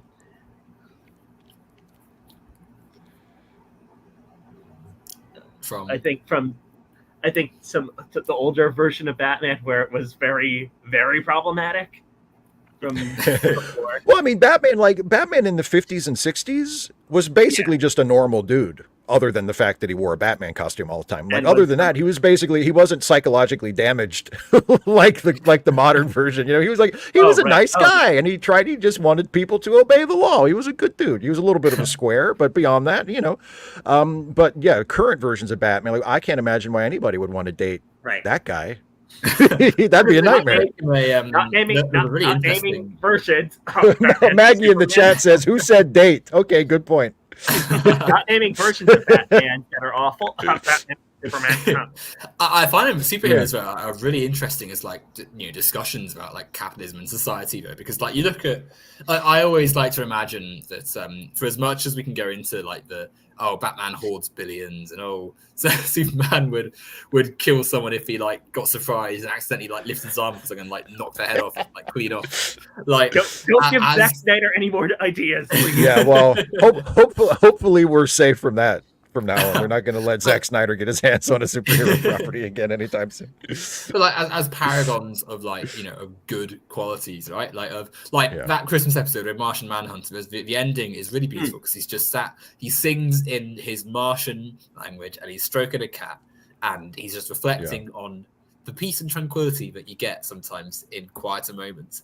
And like little things like that to me are what really make the story stand out. And it's why the Superman, like I find. So, like my brothers, for instance, they're like, "Oh, he's so boring. I don't really like him because he's so strong and he can't lose." And to me, the story is not so much about the fact that it's an invincible man. To me, it's a man who has the power of a god and chooses to do good with it. And I remember, I have the 2002 or like a really early when I was like literally a kid from a charity shop. I got a comic, and it was a Batman and Superman combined edition or whatever. And Superman's story is literally like he just goes around and saves a lot of people. Like he stops an asteroid hitting the International Space Station, and he stops like an armed robbery on a plane, and he saves a man from being put to death with the electric chair because it turns out they were innocent, and he like breaks it and stops it in time. And the ending of the story is that some kid has lost their puppy, and he brings the puppy back to the kid, and it's like.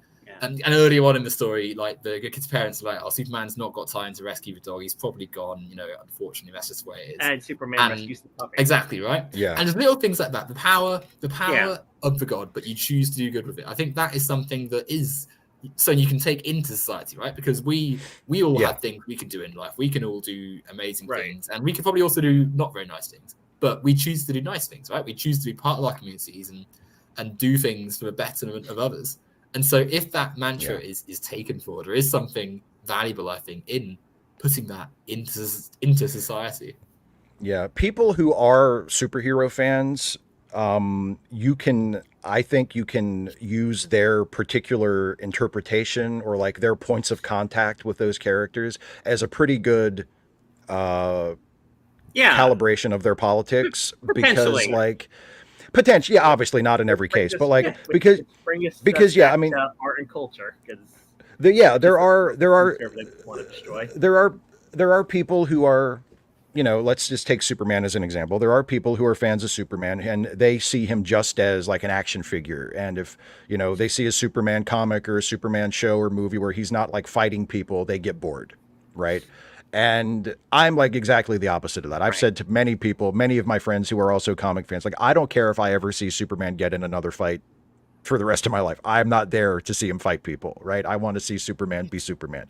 And, you know, when they do find, when storytellers do find ways to connect to the aspirational parts of these characters, it tends to work really well for me. And I think that's because I have a more sort of humanistic worldview where, you know, I would like to see people in need get taken care of. I would like to see less inequality. I would like to see less suffering. And the idea that there are these people in society who have certain gifts, who have the power to help people, who have chosen to use their power to do that, as opposed to enriching themselves or, you know, lifting themselves up at the expense of others. Like, that's a really appealing idea. And if you can take that as an example and say, well, maybe in my own small way, I can do something like that, that's a really good thing. I mean, there's a moment at the end of the most recent live action Batman movie, the one with Robert Pattinson as Batman, which is really, really, really good, by the way.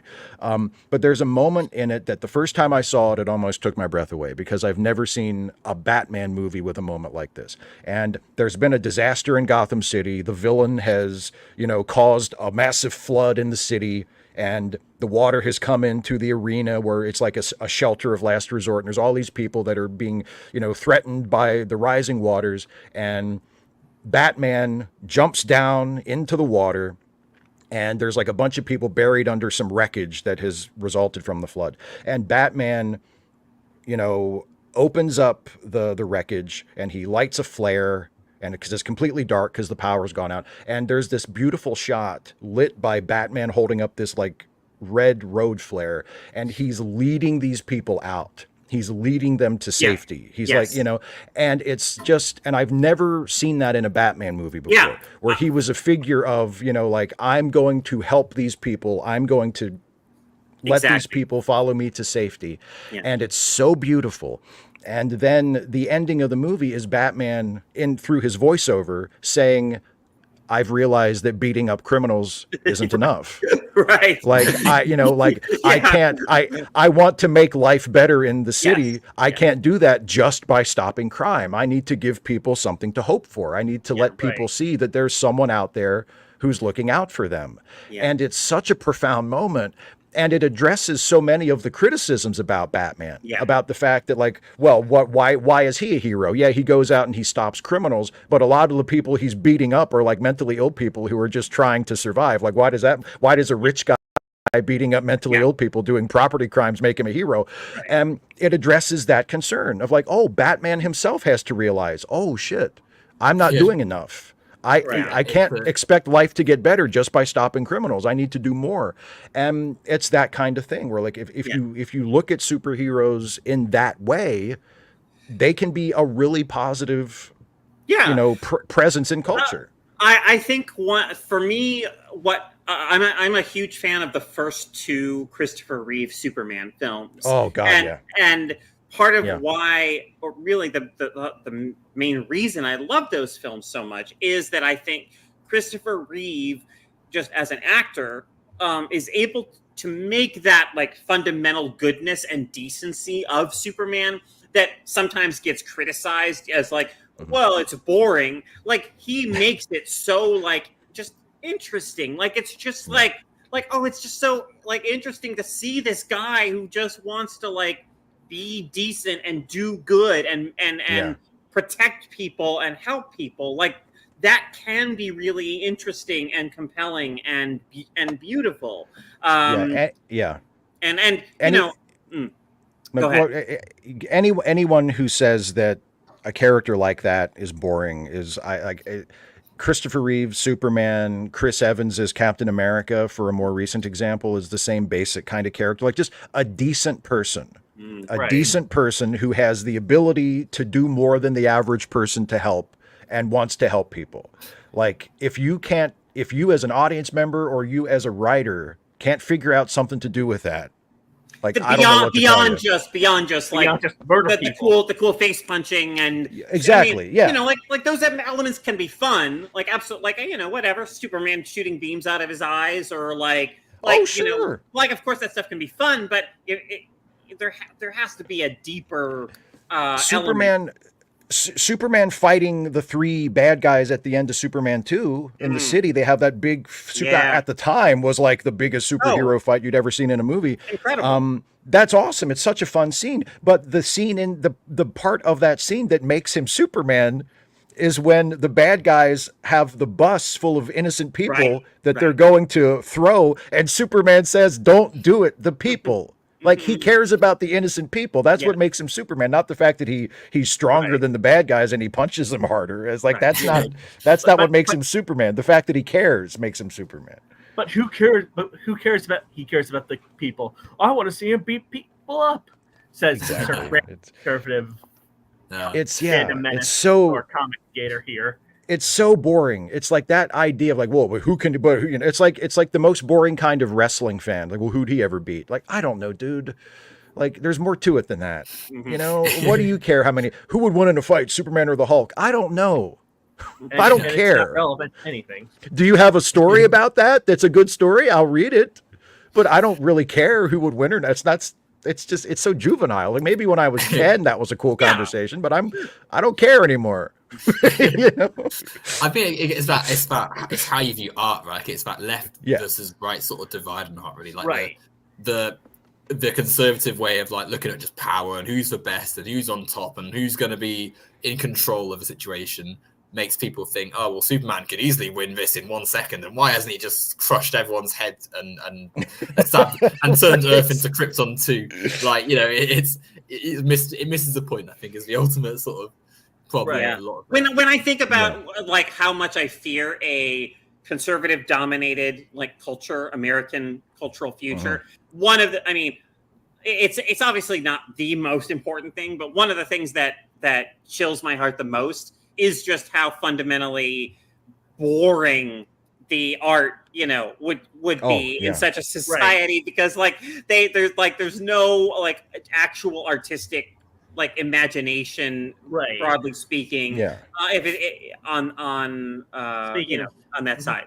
Yeah, like a couple of weeks back, like at my place of employment, like on weekends I work at what's referred to as the Walt Whitman birthplace, where we give tours about the history of Walt. And awesome. So a couple weeks back, there was actually an event that the birthplace hosted with Sea of Visibility and Suffolk Now, which is basically reclaiming the sewing circle from our mothers to our motherhoods, to our motherlands. And basically, it was all these conversations in a safe, inclusive space. There's some poetry, and basically the event was hosted by a drag queen, and pretty much nobody at that event felt unsafe. Right. Yeah. Yeah. So conclusions about that are, one, again, this is the type of thing conservatives want to target, and two, pastors and Catholic priests scare me more than drag queens. Yeah. Well, and I mean, the thing about like how boring the art would be in like a right-wing dominated culture or whatever, like real good art requires empathy, you know, and conservatives as a group, obviously there are individuals that defy this, but as a group, conservatives aren't really about empathy. And that kind of goes to what Danny was just saying as well about, you know, they're scared of drag queens, or they think that drag queens are like a threat, because there's no sense of empathy. There's no curiosity about trying to understand someone who's different than you. No sense of shared humanity or curiosity in the human experience that goes beyond.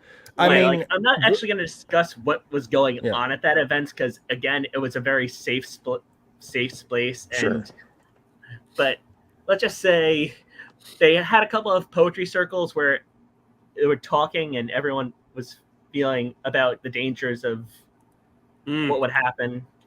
Yeah. I think also there's that, as you've all said, like the lack of ability for conservatives to be able to reflect on society, right? The lack of empathy, lack of ability to understand community and not see it as like a series of hierarchies they've got to be on top of or win. But the lack of ability to have criticism, and also the lack of ability to want criticism in society in the first place, right? Because they believe in a fixed, like, we are here, everyone else we do not like is beneath us or incorrect or somehow needs to adopt our way of thinking to get onto the ladder to climb to where we are if they want to be accepted. And so when you've got thinkers, because if you think of like the first, like certainly in the West anyway, like the period where people were starting to write about society, and your Mark Twains and your writers who were really pushing what it was to exist in society beyond just the daily grind of working and then eating and stuff, right? That questions a right-wing model of society that says actually there is more to life than just knowing your place and being a small fish so you become a big fish. Like, no, life is about life itself, and we can enjoy ourselves and have time to divulge from the grind, and also criticize the structures that we live in, right? Because without art, without the ability to, I think there's so much literature which is valuable because of the things it says about society. And for as much as I'm very much a believer in action, right? Like, it's important for like for civil rights, for instance, it took the actions of millions of protesters across the country to get the bills passed and stuff. But equally, you had writers writing about all of that. You had art produced about that, and since that has been inspired by the action and inspires more action. It's so crucial to a society to be able to produce art and to be able to live in a culture that lets it thrive. And unfortunately, the right-wing movement is a massive danger to that, because not only does it stifle the ability to have art made, it actively wants to defund unworthy degrees and cull media and stuff. So like it's and right-wing art tends to not be that great. Like, one of my favorite TV shows ever, and I still think one of the best TV shows ever made, at least in American television, is All in the Family, which was based on a British show, I think, called Till Death Do Us Part. But All in the Family was the American version, and it's Archie Bunker, Carol O'Connor as Archie Bunker, and Gene Stapleton as his wife Edith, and Rob Reiner and Sally Struthers as their daughter and her husband. And it's a brilliant show. It's still one of my favorite shows ever. It's hilarious. And Archie is an incredibly conservative, bigoted guy, right? He's not the kind of person that you should aspire to be, right? I think he's get back in the kitchen and make me a sandwich. And a lot of the humor of the show is about the younger generation who are more liberal, sort of clashing with Archie, who is older and more conservative. And the show almost never tells us that Archie is right, because Archie's always wrong. Like, he's, but what it does is it shows us that Archie is a human being, and it shows us Archie in a way that is empathetic. And the show was written by liberals, by people who did not share Archie's, viewpoint. Like, the people who made the show were not right-wingers, were not conservatives. They were satirizing conservatism and making fun of it. But they were still able to do it in a way that was empathetic and humanistic, so that when you watch the show, you don't hate Archie. You think he's wrong. You're embarrassed by him sometimes. You're thinking like, oh, God, what is wrong with this guy? But you don't hate him. You see him as a human being who is deeply, deeply flawed. And I was thinking about it as we were talking about this. It's really difficult for me to imagine the right-wing equivalent of that. Right. Like, I can't imagine a show made by conservatives from a conservative point of view that had like a liberal or especially like a leftist character where they were viewed in a sympathetic way, where their views are viewed with condescension or mockery or whatever, but they as human beings are viewed with empathy and with compassion. I can't imagine that. You won't find that from the Daily Wire. No, I just, and I think there's a lack of, like I said earlier, there's a lack of curiosity and a lack of thoughtfulness. And, the writers of All in the Family, and there have been other things since then that have done similar things, but just the ability to say, I'm going to create this character and they're going to embody politics that I think are absolutely reprehensible, but I'm going to find a core of humanity within them that won't excuse the politics, because that's the other thing. All in the Family never excuses Archie's politics. It never says, well, maybe we shouldn't be so hard on poor Archie. Like, no, he's wrong. And a lot of what he believes is shown to be ludicrous and dangerous. But he's still a person. He still has rights. He still has, the right to be happy. He still loves his kids and loves his wife, even though their relationships are a little problematic sometimes. But like there's a core of humanity in him. And I just don't see the willingness to view liberals and leftists in that way from the right. Right. Like I'm just going to say it's now past 11 o'clock in the UK. So I reckon if we get to about 2.5 hours or so, just as like a closing direction as such. But I'm good with that. So obviously still want to keep talking. I would so happily... around 6:30 Eastern Standard, I guess. Yeah, no, exactly. I would happily talk because I'm really enjoying this. But unfortunately, the UK... So yeah, conservatives want to target art as well. Yeah. No, exactly. I mean, I think that...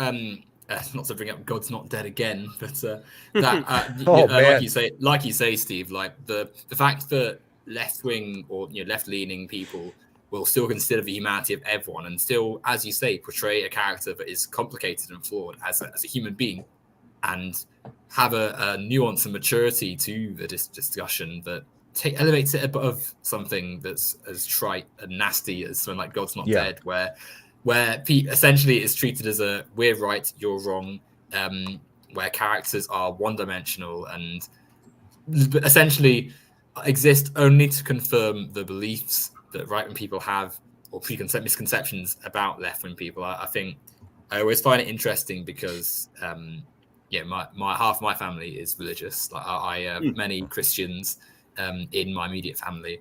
I went to church when I was younger. I'm not religious now. I went to church when I was younger, and I never remember any of the churches I went to preaching hatred or preaching any kind of dissemination. Right. And I've always found it interesting that because the religious right are such a powerful group in society, right? But it's that right-wing element that I think makes it the issue, not the religious side for me, because it's the wanting the control, the imposing your own ideas onto others as such. Yeah. And right. Like I know there's a movement within mainline that wants to push it back. Operation Reconquista, I think it's referred to by an asshole named Redeemed Zoomer, who's kind of pissed that his precious piece of USA is kind of allowing gay marriage and women being pastors now. But that's what I mean, right? Like you could be like, there's plenty of media that shows spirituality and shows a multi-faith and multicultural society has people just existing around each other, like in a way that doesn't, some people believe there's an afterlife, some people don't, some people believe in a God, some people believe in 10. There's no there's no issue there. It's the way that the right-wing mind comes and turns it into you're an atheist because you hate God and secretly you actually had some bad thing happen to you in the past, and now that's why you've got an vendetta. It's fascinating, right? I'm Jewish, but I'm not sure whether he exists or not. Like, so well, here, more agnostic for me. Here in the U.S., obviously we have an amazing history of people who have, the Reverend Martin Luther King Jr. was like obviously a very religious figure whose idea was like fiercely intelligent and who was like writing on race and politics and everything is so essential and has shaped so much of my own thinking. And even to this day, there's a figure, a man named Reverend Dr. Barber, who I have tremendous admiration for. He's trying to, lead a kind of a poor people's campaign, a kind of, moral awakening in the United States. Like everything he's doing, I'm not Christian. I'm not religious. I was raised Catholic, but I, left that behind a long time ago. But here in the United States, Christian nationalism is so powerful that it's I don't know. I very often do have a knee-jerk reaction at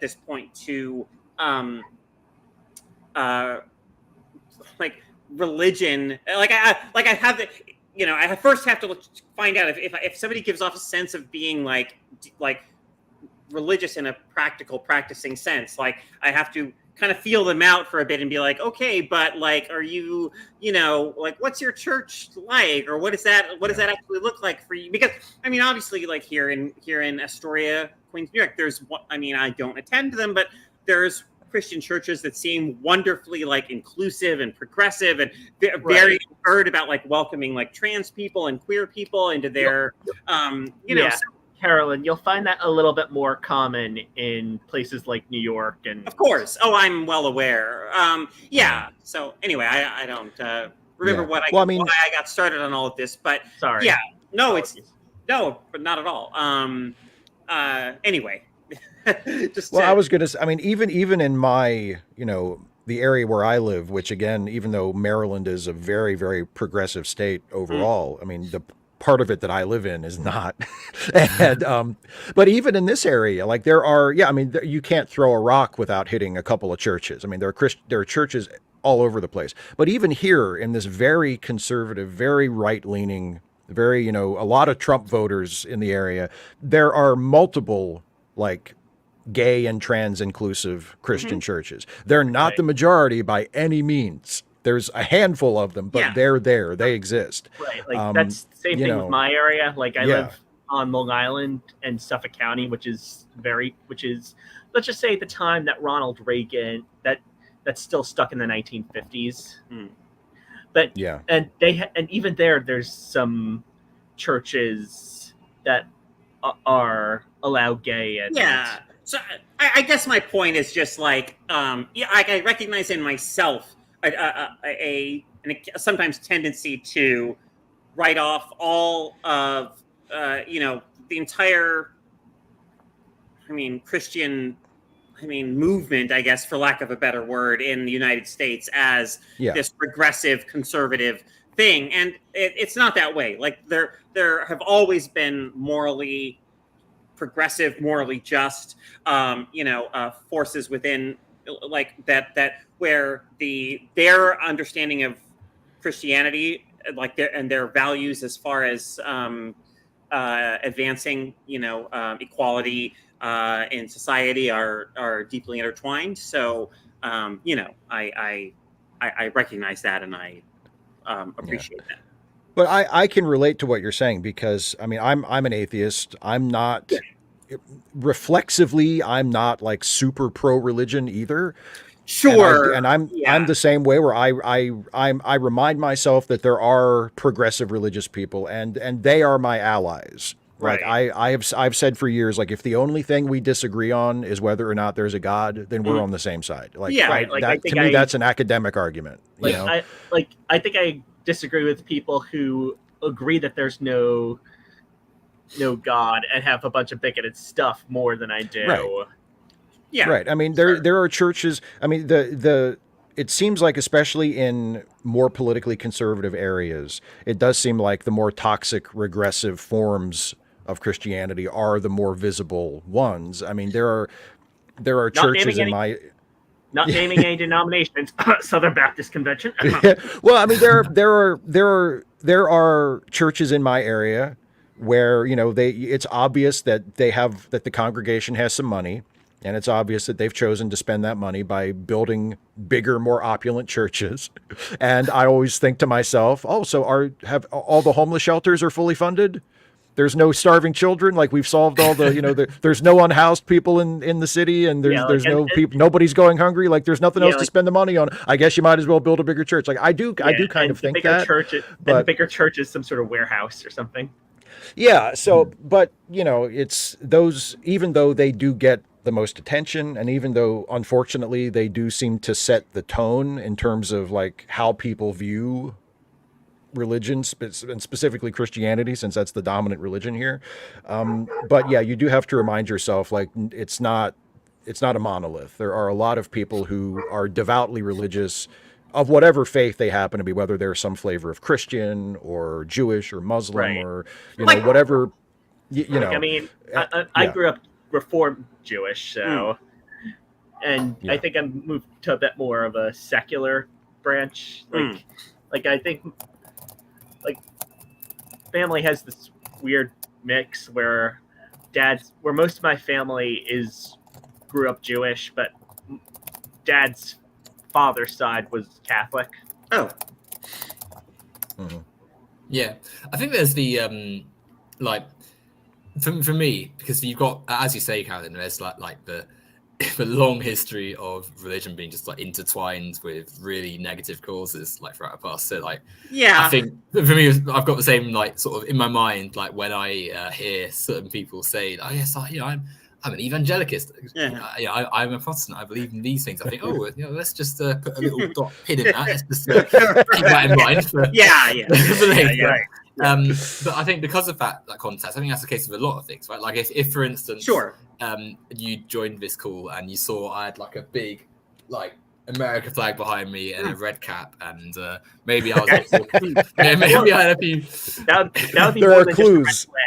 To go back to our superhero conversation earlier, if somebody has like a Punisher emblem on their car or something, that's like I see that all the time. Again, it doesn't mean necessarily, but it does give me pause. I have to be like, okay, are you like one of those like cops that just gun down criminals without like any oversight? Well, I mean, what is this actually signifying here?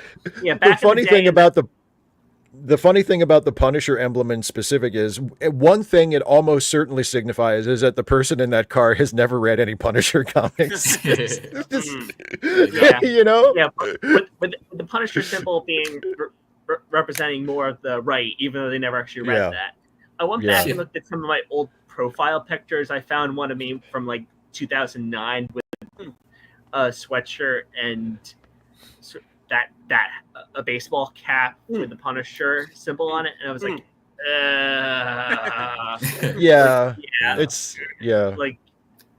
but no, the religious right. I think the power structure the religious right cling to, like you said, Steve, with the big amphitheaters and your Pat Robertsons and all the sort of mega churches. Yes, donate to us. I'm not going to try and do an American accent, but donate to us. Give us all your money. You're helping God by giving to us. I can tell you're hurt. Please donate money to us. Exactly. Right. Also, like it's also random John 3:16. Also John 3:16, and given right now by speaking this prayer. Yeah. Exactly right. Like so pulled from the King James version. And like. It's clearly like a means to power for that sect of religion, which is why I think it's so important to distinguish like all of Christianity with the right-wing version. Like if we're breaking down unjust power structures, then that will involve the breaking down of like the way religion has organized itself around the Republican Party. But in terms of like, as you say, like just some guy who's like, I believe in God. If they have progressive ideals and they want to try and make society a better place, then who is fussed what they believe is going to happen to them at the end of their life, right? Yeah, like Go ahead. Go ahead. Well, it comes back to we were talking about superheroes earlier and how you can tell a lot about a person by how they interpret the characters or what they sort of connect with. And religion is the same way. I mean, there are people who are Christians and who believe that Jesus is a role model, and they view him as someone who calls them to be charitable and to be tolerant and to be loving and to love their neighbor and to help out the less fortunate. And then there are people who see Jesus and they say, "Oh, all I have to do is say a prayer to him and all my sins are forgiven." Awesome. Sweet. I don't have to do anything else and I get to go to heaven. Awesome. And that's like the appeal to them, Which makes me think that most evangelicals probably never actually read their own Bibles. Well, it's funny you say that because a lot of the pastors have actually recently spoken about just not even teaching the speeches and works of Jesus. They just say it because they a common argument, of course, is that Jesus did these things, but yet you've got your multi-million church complex that you seem to have accrued. What's this about? And they say, well, we don't care about Jesus anymore. We believe in our own version of Christianity, where we're in charge and they're bad. Basically, non-denominational mega churches place capitalism in front of Christianity. or getting the pastor a private jet in front of ahead of anything else. So he Not can naming spread any the names. gospel. That's right. Jesus wants me to have this private So he jet. can, yeah. Not So naming he can, if Jesus naming was any alive names. and you gave him a Go for it. private jet, if Jesus was alive and you gave him a private jet, he would take it. Of course. Not Yeah. naming any Of names. course he Not would. Copeland. Yeah. Well, yeah. Well, one of many. You could just be coughing the names of televangelists all night. They've all done it. Yeah. Like I need this private jet so I can travel the world and tell people the good news about Jesus. Yeah. And it's like, don't you have a TV show that you basically do out of your house? So what are you talking about? What do you need a private jet for? Your TV studio is like in your house. Yeah, but I need a private jet too. What? Also, I'm gonna cure COVID by blowing the wind of God at it. Yeah. Oh God. Fascinating. Right, I've asked the chat for a few questions for us to close out our stream, nice. which is a rarity. I'm not normally this organized. Normally it sort of just flies by and I just end up ending it prematurely. But no, I've got the first one's from Geek, who says, what are your plans for activism after the election? That's a very good question. Like, yeah, I have to admit, I have not made concrete plans. I mean, I'm a member of the DSA, the Democratic Socialists of America. I will continue doing what I can, to support that organization, and get more, kind of progressives like on the ballot in both in like municipal and state elections as well. I think that's very important. But yeah, I think I need to actually give some real thought to like what does that actually look like for me, and I admit I haven't given it enough thought just yet. Yeah, I'm in that same boat with you where I haven't actually given it enough thought that much either. I guess besides continuing what I've been doing of calling out bigoted morons, like looking at the advisory board for Project 2025. I don't think I ever made a video calling out climate change denialism yet, and the Heartland Institution is one of the organizations part of that, so I might want to do that next. Yeah. Steve? Yeah, I'm the same answer. I don't really have concrete plans. I don't tend to think of what I do as activism. I feel like that's flattering myself. Yeah. Because when I think of activists, I think of people that do a lot more actual work than I do. Like I make videos and I try to be politically active and I try to, use my platform and my voice to talk about things that I think are important and that I think matter to people and that people should be talking about. But in terms of activism, like actually on the ground, going out and doing stuff and organizing and raising money and running programs like that's, I don't put myself in that category because I think the people that do that are much more important than anything that I've ever tried to do. Yeah, Go ahead. Yeah, I think most of what we do is basically be just a relatively minor footnote compared to what most of those activists do. Oh yeah, I mean, like I would go to a protest. I can't imagine organizing a protest. That's just beyond my skill level, and people other than me need to be involved. Like I'm never going to be like a leader of a movement. I just don't have that in me. I greatly benefit, as we all do, from the people that do that work. And most of the sort of above and beyond stuff that I do in terms of more than just voting or making YouTube videos or whatever is still within the kind of electoral process.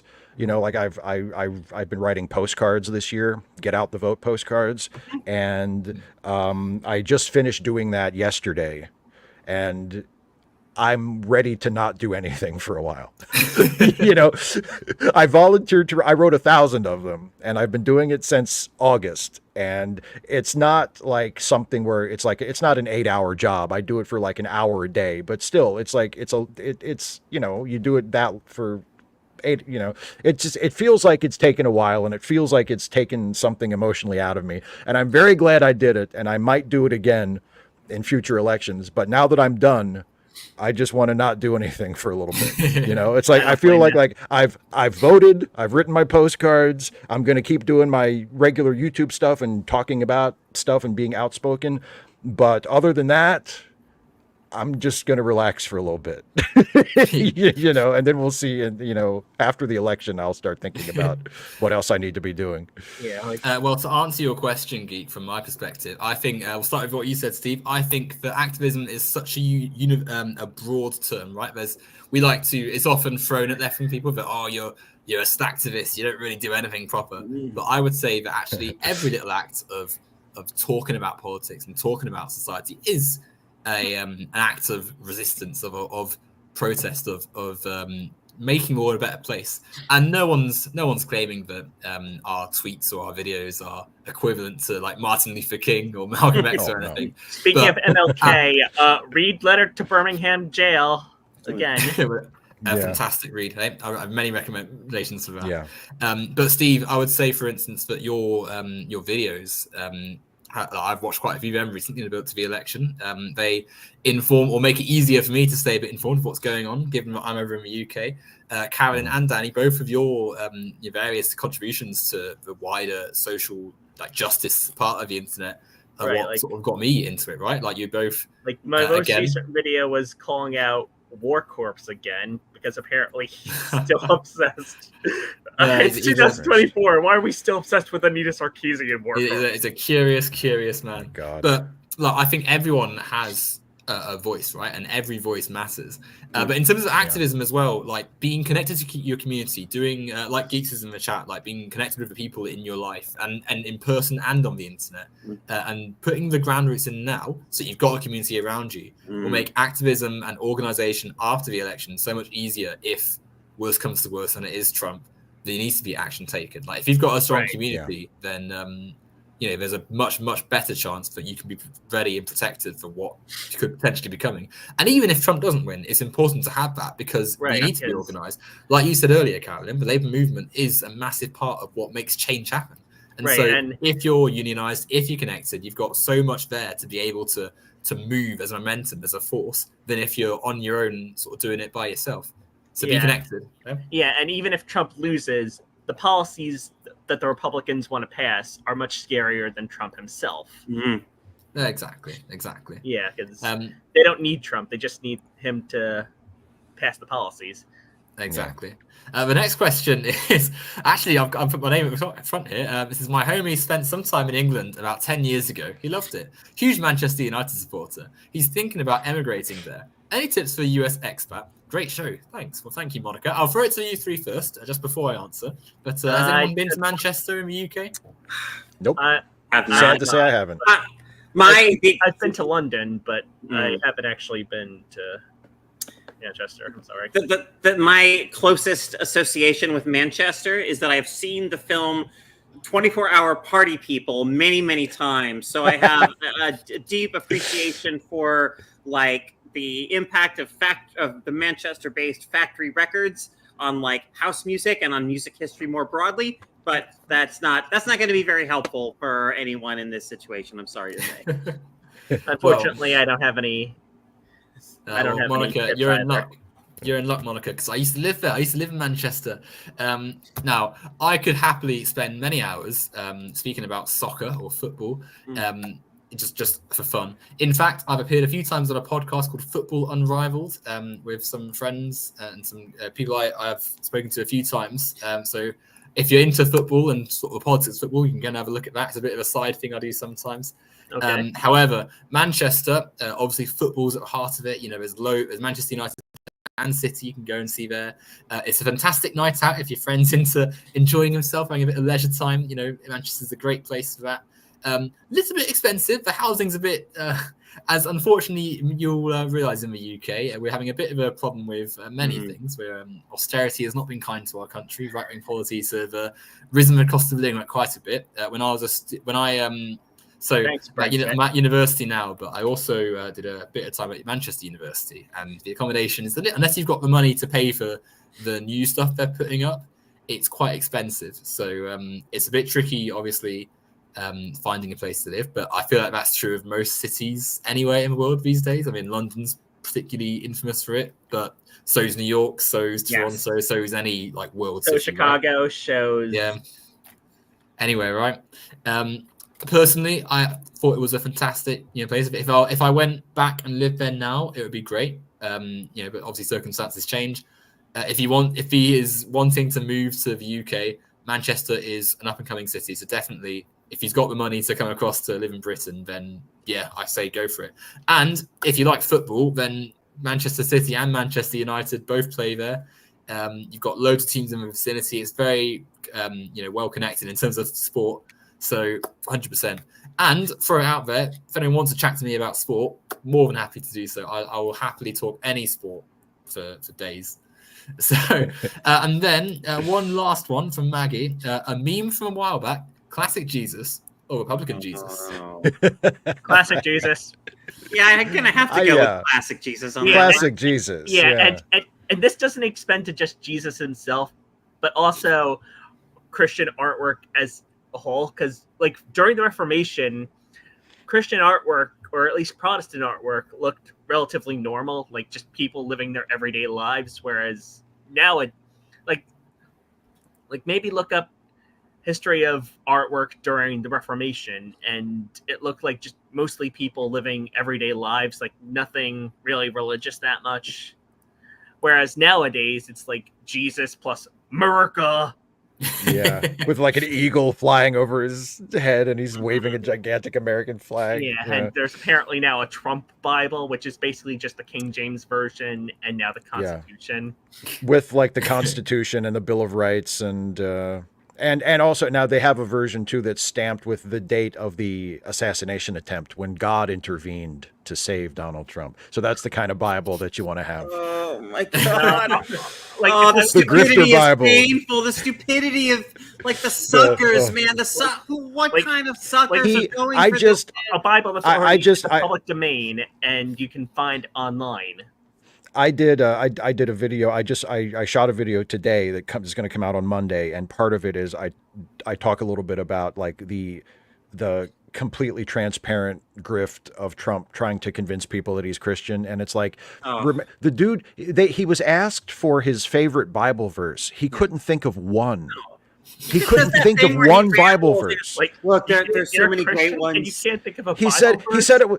He said it was too personal. He said he didn't want to share his didn't want to share his favorite verse because it's too. You know how devout Christians hate talking about their favorite Bible verses because it's just so it's ridiculous. It's so transparent. Aren't most of evangelicals' favorite Bible verses John 3:16? Exactly. If you can't think of another one, just say John 3:16. Everybody knows that one. Way too much, apparently. So lazy. So lazy. It's staggering, isn't it? I mean, the talk of the Trump cult and the Trump mind it could go on for many, many hours. Yes. But on the topic of going on for many hours, as fantastic as it has been to chat with all of you, I must sadly bring this stream to a conclusion. It's been a pleasure chatting with the three of you, and pleasure for all of you listening. I think this is the most viewers I've had in a very long time. It's been fantastic having so many people listen up to what I've had to say. I've been very lucky to spend some time with these three because they're fantastic. Make sure you go and have a look at all the stuff they're doing. And if you're in the chat or you're listening and you want to have a chat with myself, I can't speak for the other three. I'm sure they'd also be amenable to it as well. But if you're interested in speaking to me, at least on this channel, then please send me a message, hit me up. I'll speak to anyone about anything, especially soccer and HBO shows, as you probably have realized through the process of it. Take care all, and we will see you all next time. See ya. Bye, folks. See ya.